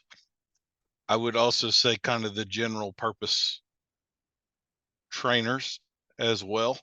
I think that's going. I don't know about you. If you want to leave me on this bench by myself, that's perfectly fine. But I have had reining horses and dressage horses that came to me as problem horses, and so I'm getting on a horse that's more or less finished, but some problem has come up. I have universally, I cannot think of the exception to this rule for both camps of what are supposed to be the pinnacle, and again, pretty finished horses that have already won a lot of money and had no lateral flexion, stiff as a fucking board. And I'm getting on this horse, and in 30 seconds, I'm like, I know exactly what the problem is here. How in the hell did a professional trainer that's won a whole bunch of money let this happen? Because this is simple, avoidable. Like how do you not know better than to have gotten here with a horse that's supposed to be there, and that's been incredibly consistent and very disheartening, I guess is what I would say. I don't know if you've experienced that or not, but I think again they get so specialized. I know plenty of trainers that like within reining, they do 8 maneuvers. There's a bunch of those guys, especially of the younger generations, that if they get outside of those 8 maneuvers, they don't have a clue what the hell they're doing. All they know is the feel of what this is, but there's no context within what the history of it is, the general purpose, the stuff outside. They're performing tricks in essence, but without any practicality or stuff to it. And I won't let me poke cutting in the eye here too. I have seen finished cutting horses that have won a lot of money that you couldn't ride out into a 20-acre pasture and pin 10 heifers with, and there's no excuse for that. That's that's an abomination. you know. Well, So exactly. I think it's every discipline where competition is involved. You end up with competitive trainers. And so then the foundation gets skipped. Again, we go back to the foundation, right? The foundation gets skipped to put the icing on the cake when, the eggs were rotten. There's no flour in your cake mix, right? But let's just put more icing on it. And it's for the picture of it, and there is no sustainability there, which you can think of as good or you can think of as bad, right? It's bad in the immediate sense that there's no sustainability in that. It's good in the long term in that that's not going to last. At some point, we're going to have to go back to the foundation, right? And at some point, the world is going to realize that we can't do that anymore. So I guess again, I'm brought back to the necessity of these conversations, and I totally get I'm putting myself at risk with some of the things I'm saying right here. I feel like I have enough experience and sight and knowledge of the overall picture and kind of a duty to the preservation of the whole damn thing, that the devil's advocate side of this has to be talked about and discussed, or the pendulum will never come back. Right. Kind of like with the blood rules. I mean, is there a good spirit behind that? There is. Can that in text be pushed to a level of absurdity? Yes. The same with like the PAST Act and the no pain, any act that can foreseeably cause pain. It's a ridiculous thing. And the anthropomorphism, even the word humane, this was a Temple Grandin thing, but the word humane is derived from the word human. It's not a human, it's an animal. It is right. It is Right. different.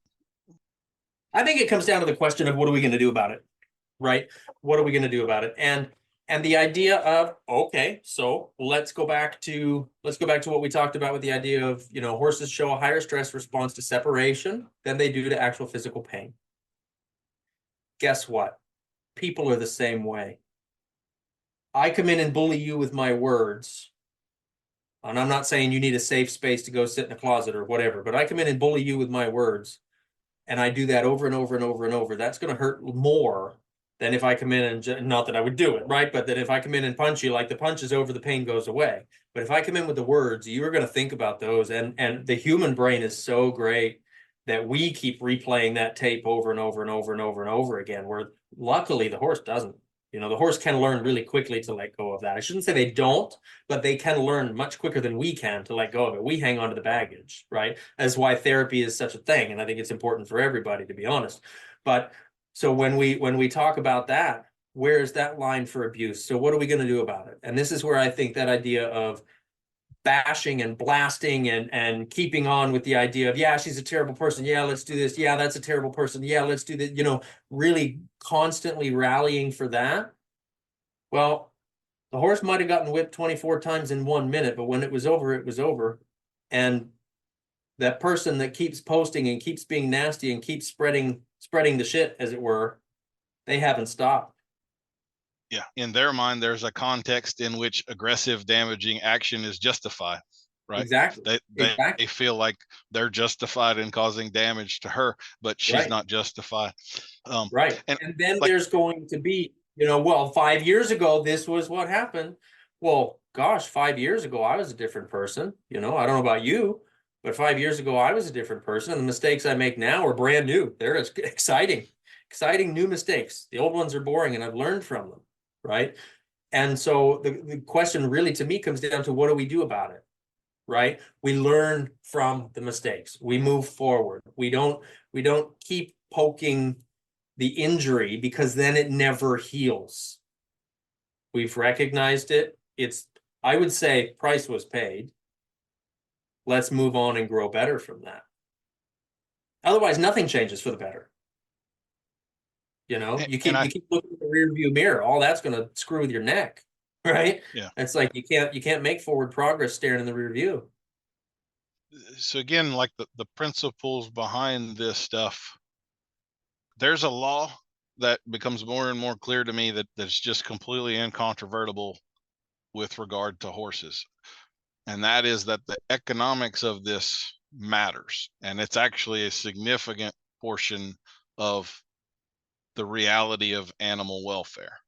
So the slaughter ban, and you don't have to get splattered with this. I'll sit on this bench all by myself, but the slaughter ban, which again was intended to save horses, was unquestionably the single worst welfare catastrophe to the horse industry that has existed in our lifetimes. It made things so much worse for about a third of the horse population in what was supposed to be an attempt to save less than 1% of the horse population. And it completely cut the economic floor out of the horse market, and the actual cases of neglect and abuse afterwards. I mean, it like horse rescues didn't exist in the 90s. I mean, that's an industry now that did not, not even close. And it may be an uncomfortable thing to think about. I can't really think of any of the professionals that I know that would disagree with that, even if they don't necessarily want their name publicly tied to it. Sometimes there are uncomfortable truths. So with that rule of anything that economically devalues horses is bad for horses. The show world, the breeding world, all of these things that do depend on a certain level of performance and then more richly rewards a higher level of performance, all of that requires horses to be pushed to some degree. I think that's really the only argument here, is exactly where that line is of what is it okay to push a horse to this level or that level, which is impossible to say because that line is in a different place for every single horse. That's one of the skills of being a horseman, is recognizing where that teeter-tot spot is, where the swing set shifts to this other direction and you went too far. And that is something a very skilled horseman can do. It's a line. We talked about awareness with beginners, right? Beginners are totally unaware of where that line is, and they cross it on a regular basis. And there's absolutely no road to intermediate and advanced riding that doesn't contain the potholes of crossing that line over and over and over and over and over again. I think the really important thing to think about is, again, comes back into what do we do about it? How do we respond to it? It's like when you're working with working with any horse, it doesn't even have to be a young horse. When you're working with a horse that is trying, but he's not finding the right answer, are you going to punish him for trying because the answer was wrong? Or are you going to encourage him and call out what he needs to work on, what he needs to change? Punishing him for doing wrong, we know, does not work, does not produce the results that we want. It will produce a result. Guarantee you, it will produce a result. Punishment produces a result, but it is not the result that you're hoping for. You end up getting an individual. I don't care if it's your horse or your dog or your trainer or your student. You get an individual that wants to hide their mistakes. So everything they're doing with an underlying caution of, this isn't going to be good enough. I need to be careful in how I express this. I need to be cautious. I need to be guarded in what I do and how I respond. That is not building the confidence of a learner. And that's our number one job. I don't care what we're working with. Our number one job is to build their confidence as a learner. Otherwise, we've got more problems. You teach somebody to hide their mistakes. You teach somebody to sit down and shut up. And man, you're going to end up with so many problems in the long run. Well, sorry. No. I think we've gone a long time here. I think that was a tremendous conversation. I truly appreciate you being a part of that with me. I hope no harm comes to either of us after this. But I think addressing that stuff is incredibly important, and addressing it by people that do have an understanding of what a horse is and how horses act, and not all opinions should be weighed the same. So I think it needs to be intelligent conversations instead of just emotional conversations. I think we can get emotional, but of course we can. We can't not get emotional, to one side or another. But I don't think it's the emotions that are going to drive the change. It's going to be the intelligent conversations that drive the change. And hopefully the emotions don't drive the change. The changes that emotions drive tend to not be good changes. They tend to be problems you have to recover from later on. Exactly. Well, I guess we should probably wrap this up with talking about your academy. I know that you are pushing that again. So why don't you tell us a little bit about what the offerings of the academy are, and give us the website. We'll of course have links in the show notes to all of Patrick's stuff, so you can find him. Maybe your Facebook page if you want to talk about your little technology mishap there as well. Yeah, that's awesome. Thank you. And this has been a lot of fun. I'm sure we've upset people on both sides of the fence, and I hope that they can at least have positive responses to it.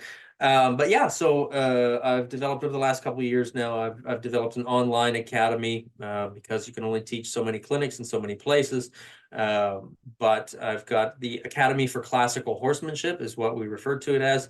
And you can find it at academyforclassicalhorsemanship.com. We've got it's a monthly video subscription, basically, where folks get access to a library of videos from all sorts of topics. We've got topics from colt starting in there to up through our lateral work and things like that. So it covers a broad variety, and I get folks on now to join me also for specific conversations, like Daniel Dauphin joined me to talk about bits.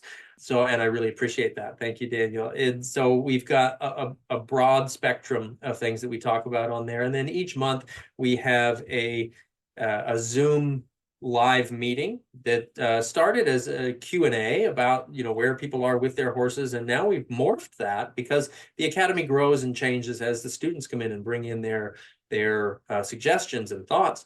And so now each month the Zoom has a specific topic. We talk about a theme and we dive into that and we dig a little deeper. And then of course we still have room for talking about folks and their horses and that sort of thing. And I've also got a premium membership to that for folks that want that. And that includes virtual lessons with me. So we've got students all over the world with that. Which is super fun. They get a couple virtual lessons each month, and then they have an additional Zoom meeting each month themselves. And again, that's academyforclassicalhorsemanship.com if folks want to take a look at that. I'm really proud of it. I think it's a great video library for folks to learn from, again, with pieces all across the map. One of the other things that has happened recently through the glory of social media platforms, they talk about, so many people have built businesses on social media platforms. And one of the things that we're constantly warned against is, that's not yours, right? It's somebody else's platform. And what happened through the mysteries of the interwebs, I lost access to my original Facebook page and had to start a new one. So the original page, Patrick King Horsemanship, is still up there, but I've had to shift to Patrick King Horsemanship and Dressage because, again, as I said, for whatever reason, and I've got a team at Facebook. There's been 6 or 8 different people that I've been specifically talking to on the phone, trying to get that back re-upped again, and they're struggling to find out even what happened with it. So I'm not quite sure, but in the interim, we are working on that new page, Patrick King Horsemanship and Dressage. So that's where you can find me there if you want any updates or any of the fun social stuff that I try to share for folks each week. And of course, Instagram and email and all of those things are great ways to reach out to me too, if you still need that. One of the things I'm kind of constantly surprised by is the number of people that reach out to me. And usually the first sentence goes something like, "I'm sorry to bother you, but..." Folks, this is how we feed ourselves. You're not bothering us. Please contact us. Yeah, an email from you is welcomed. It is not a pain in the butt annoyance whatsoever. Please contact us. It's definitely not a problem. So, Right. Exactly. Well, much thanks to you, Patrick, for coming back on. I think it was a phenomenal episode once again, and hopefully we don't end our careers with it, particularly me on some of the devil's advocate stuff. But I hope people kind of understand what I'm trying to do and so forth with that. If not, then that's okay. I'm not everybody's cup of tea, and that's all right. So, well, anybody it who was a is fun trying to be conversation and challenging, obviously. And I think, thank you for having me on for it. And of course, if anybody's questioning anything, I hope they realize that we're both here for the horse. And I think you did a good job of bringing both sides, to that. And if anybody's, really upset or has questions, I hope they feel free to reach out to me. I'm sure they'll reach out to you as well, because I know I'm happy to talk about it. I think it's hard to point fingers and place blame. We need to know when things need redirected, and I think that's what it is. I think in this case, things just need redirected to move forward. It's also inevitable. Things will always come up that need redirection. That is just part of forward movement and progress, right? Absolutely. So it shouldn't really shock anybody. And I would say that all people that we put on a pedestal are still people that put their pants on, 2 legs at a time. And sometimes that stuff gets to be a little, we dehumanize people to a point that's absolutely not sustainable. So boy, and isn't that abusive? That. Yep, there you go. So I thought that would stop you there. That's a hard word. It's a hard word. Man, that's why I think it should be reserved for incontrovertible instances. I guess that's part of my it can be the boy who cried wolf. In the context of the videos and things that get sent to me, I am mostly underwhelmed by what was called. When you read what's going on and then I watch the video, I am generally underwhelmed. Not always. There definitely is some stuff out there that is clearly way, way, way across the line. I'll say this. When I was in college, one of the classes that we took, this was one of our main veterinary professors and a guy who was kind of on the cutting edge of stuff. He was getting into ultrasounds and things when they were huge and expensive, and he was always pushing the envelope on the cutting edge of stuff and all. And he showed us a video project. I don't remember the college that this came out of, but basically it was the dissection of an animal rights video, and they kind of reverse engineered it and showed the actual context, the original video that this came from. It was a dairy cow that they were trying to lift with a skid steer because the cow was down and was going to die. And they're using a hot shot and various things to try to get the cow up. Well, you take away the context of what's going on and that they're trying to save this animal's life. You darken the lighting. Right. You clip it very specifically to these 3 seconds without context. And the feeling that video gives you is something very, very, very different than if you watch the whole actual video as it actually all unfolded and happened. So I would very much caution folks to all of these little short clip videos may be more of a manipulation of the truth than the actual truth. Not all. I'm not at all excusing the really abusive and cruel things that happen. I would say, I'll ask you this, but in my opinion, the welfare issues of animals, the instances of cruelty, the things that shouldn't have happened that used to be commonplace, it's all gotten way, way, way, way better just in my lifetime within this industry. And so we're making very good progress.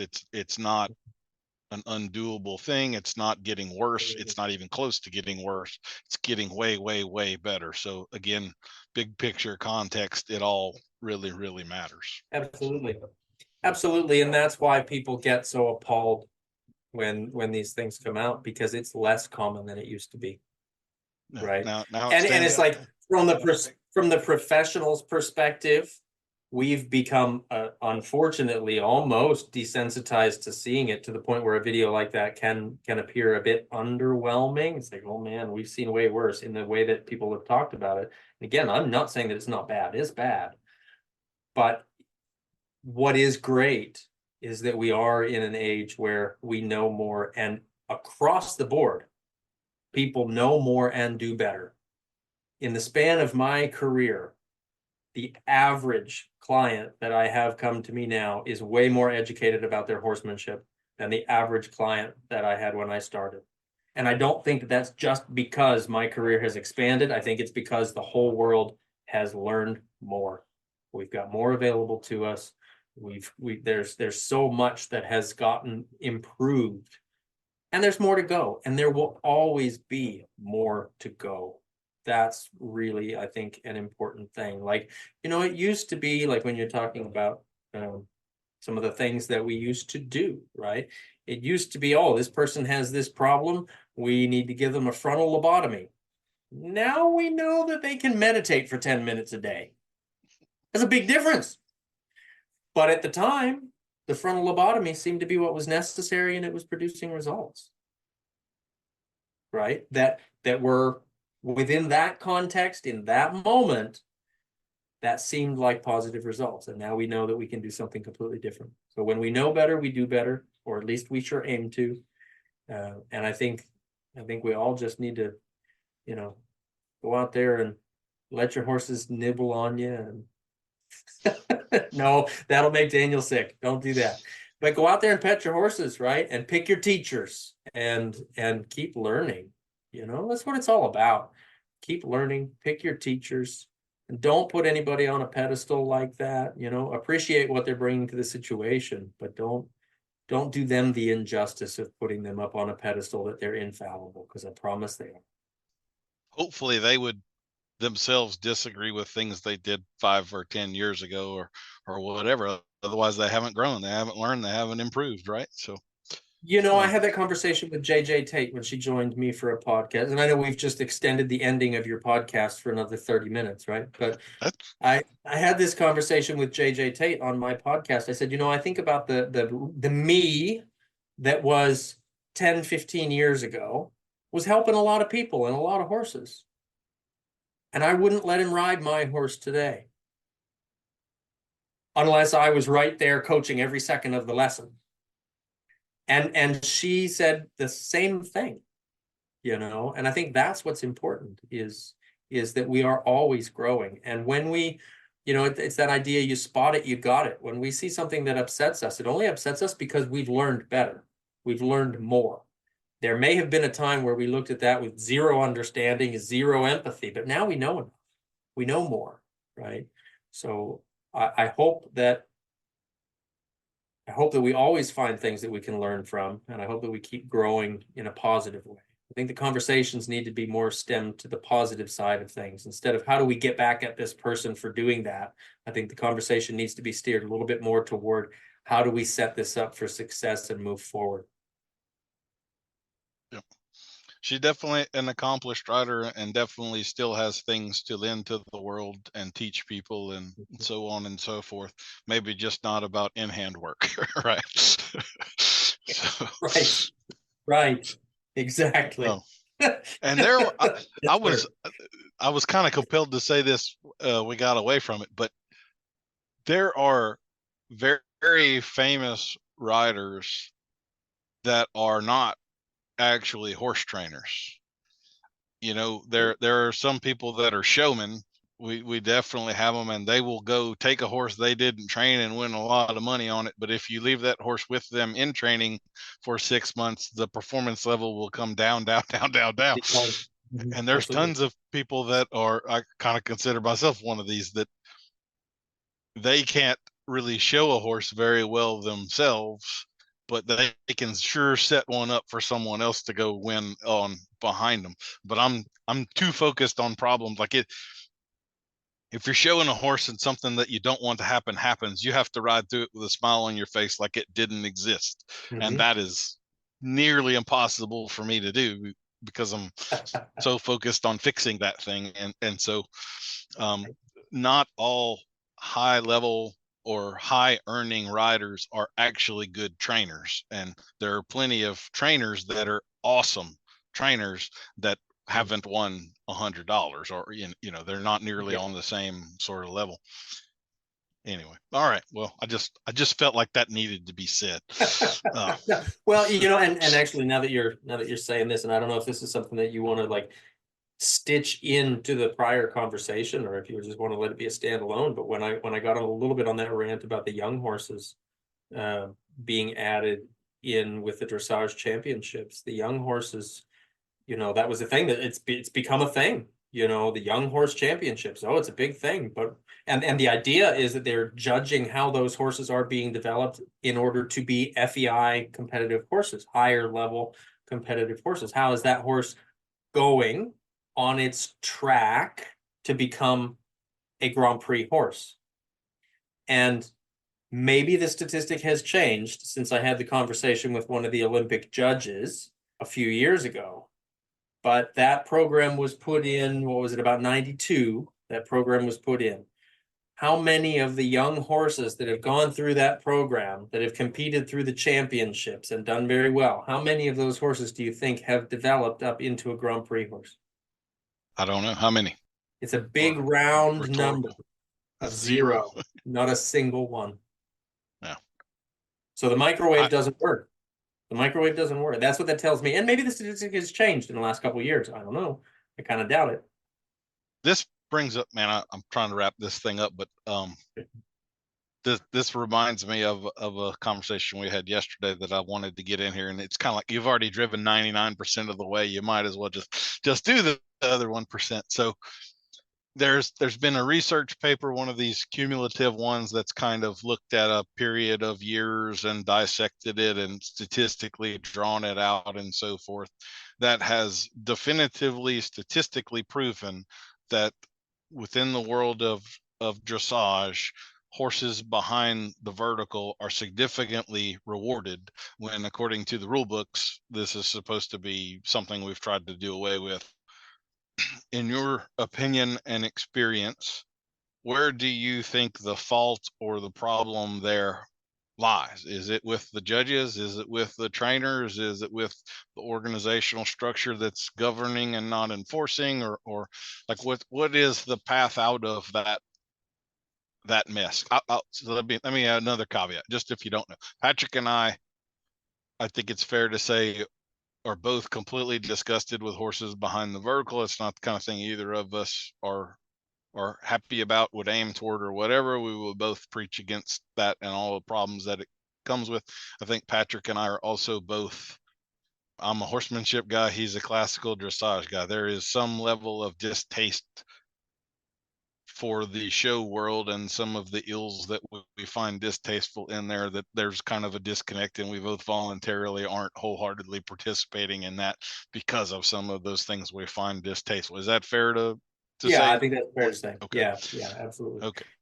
Well, I think it's also important to point out that when you're riding a horse in contact in the way that we're talking about, with two reins connected, I'm not saying, 10 pounds of pressure in your hands. That to me is not contact, right? That's subjugation, not education. One of the things to keep in mind is that if a horse is being ridden in contact and they are under engaged, in other words, they're not driving from the haunches enough to lift the front end, in order to come up off the forehand, they will have a natural tendency to fall behind the vertical. So is a horse coming behind the vertical an immediate, let's chop off the rider's hands? No. But if you are pulling the horse behind the vertical and trying to train them that way, that's a completely different story, right? That's forcing them into a position. That's different than the horse not being athletically up enough to be able to reach out there. Still with that, I think we have to be careful, because we should be always trying to encourage the horse to come a few degrees in front of the vertical rather than on the vertical. I like to think about it as the horse's neck should come out of their body and be elevated by the haunches, lifting up through the back, coming out through the neck, and the head hangs where the head hangs when the horse is relaxed in that posture. You shouldn't try to shape that from there. right? If everything else is the same, the head will hang where it belongs instead of riding the head, right? But one of the things that, so where do we fix it? I think we fix it with all of it. We fix it with awareness, and everybody at every level of the idea needs to have more awareness of this. And I'll just kind of end my thought with it. I've got a student, been a student for a long time, has gone through the FEI or the USDF, sorry, the US Dressage Federation's judging program. They have an L program for a learner judge, and she went through it, and there was a photo that was shown as to talk about perfection, like the 10, the perfect 10. This is in the L program. This is being presented for everybody to look at as this is the ideal. And everybody raved about it. Oh, it's beautiful. Look at this rider. It's beautiful. It's fantastic. And the student of mine was looking at it, and she's got a pretty good eye. And so she found that photo, and she's pretty good with Photoshop in that she found that photo and made it a silhouette. And she gave that to the presenters to see. And everybody looked at that and they said, oh, that's awful. That's behind the vertical. That's, look at the back in this, and look at how the hind legs not doing this and that and the other thing. And when she called it out, that was the picture that they called on as perfection, they didn't want to believe it. So I think what that proves to us is that believing is seeing more than anything else. Believing is seeing. And when you put somebody on a pedestal and you think that everything that they do is flawless, when you're faced with evidence of to the contrary, it can be a hard pill to swallow, right? So I think the education needs to go everywhere. Everybody needs to recognize it. Yeah. I think it's the responsibility of the judges to call it out. That's where it's responsible. It's the responsibility of the judges and the trainers to call it out. But I think it needs to be changed all across the board. I don't think you can change one facet of it and have the rest of it change. I totally agree there. I do think the judging is maybe a weak link in the chain. Like, you certainly get fads, and I've known judges that recognized there was a fad going on and they were personally against it.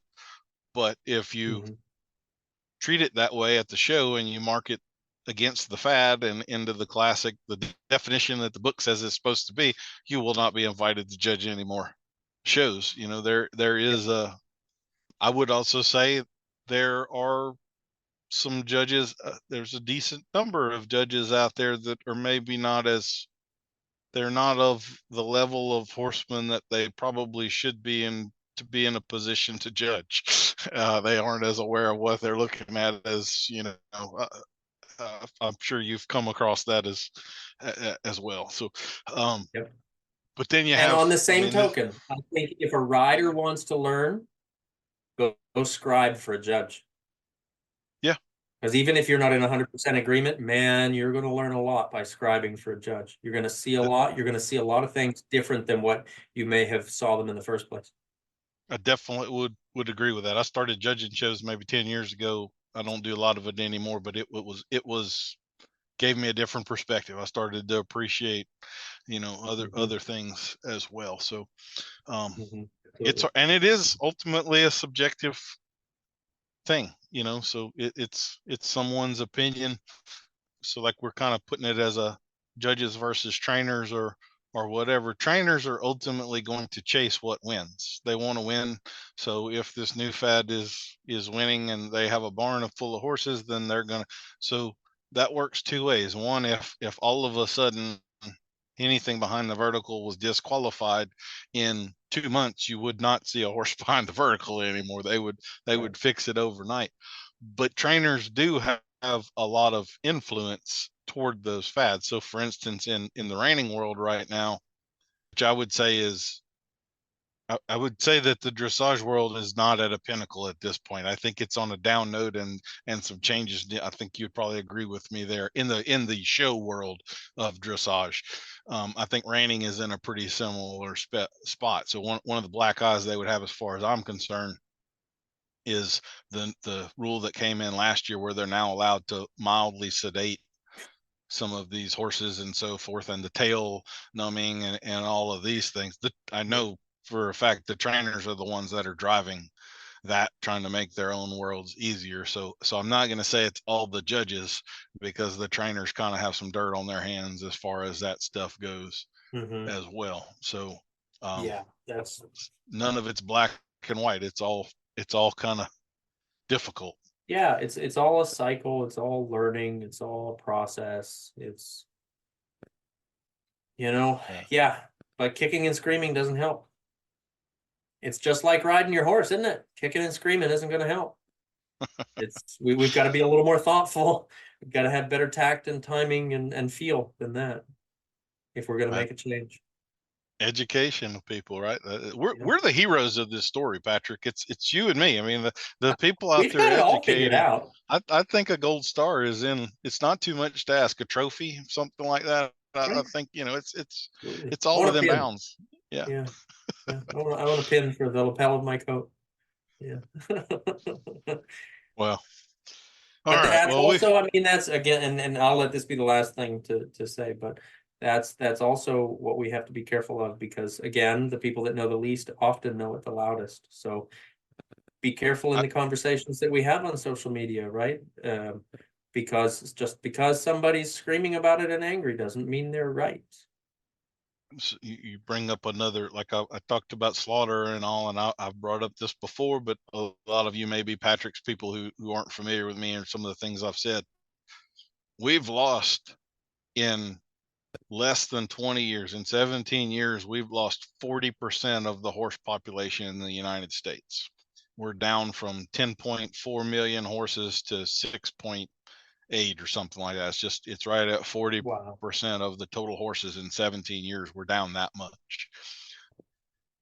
There is a war going on here, and we're not winning it at this point. I very much am in fear for this entire industry. No English Western rodeo gated horses. Like we're all in the same bowl here, and it's filling with water at a pretty unprecedented rate. Nobody seems to recognize that we need to be bailing it out. So one of the things I would really caution you about is all of the sharing on social media and stuff. We are giving ammunition to our enemies on a pretty regular and scary basis, and they are organized and well funded and using it against us and winning at a dramatic rate.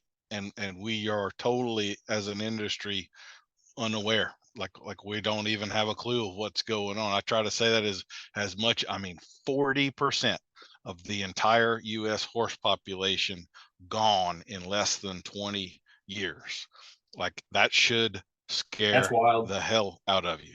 Yeah, that's wild. How many trainers? I could name a dozen trainers, good trainers, like experienced, solid, know what the hell they're doing, that aren't training horses anymore in that same period. Like we're for sure shrinking. Yeah. And if we don't straighten it up and get a little sense and a little bit of awareness of everything that's going on, in 15 years may not be anything going on, So right, absolutely. All right. That's why I'm willing to take the risk of the devil's advocate, because sitting here and shutting up is still a risk. You can jump on the popular bandwagon, but all you're doing is sinking the ship faster, So anyway, we'll see. Yeah, for sure. Patrick, thanks again, man. Once again, all the links and everything, y'all check him out, and definitely go to his Facebook page and Patrick King Horsemanship and Dressage. Give it a like and a follow. And thank you again, man. Awesome. Thank you, Daniel. I appreciate it. We'll see you next week for another episode of Adult Onset Horsemanship. I've been your host, Daniel Dolphin.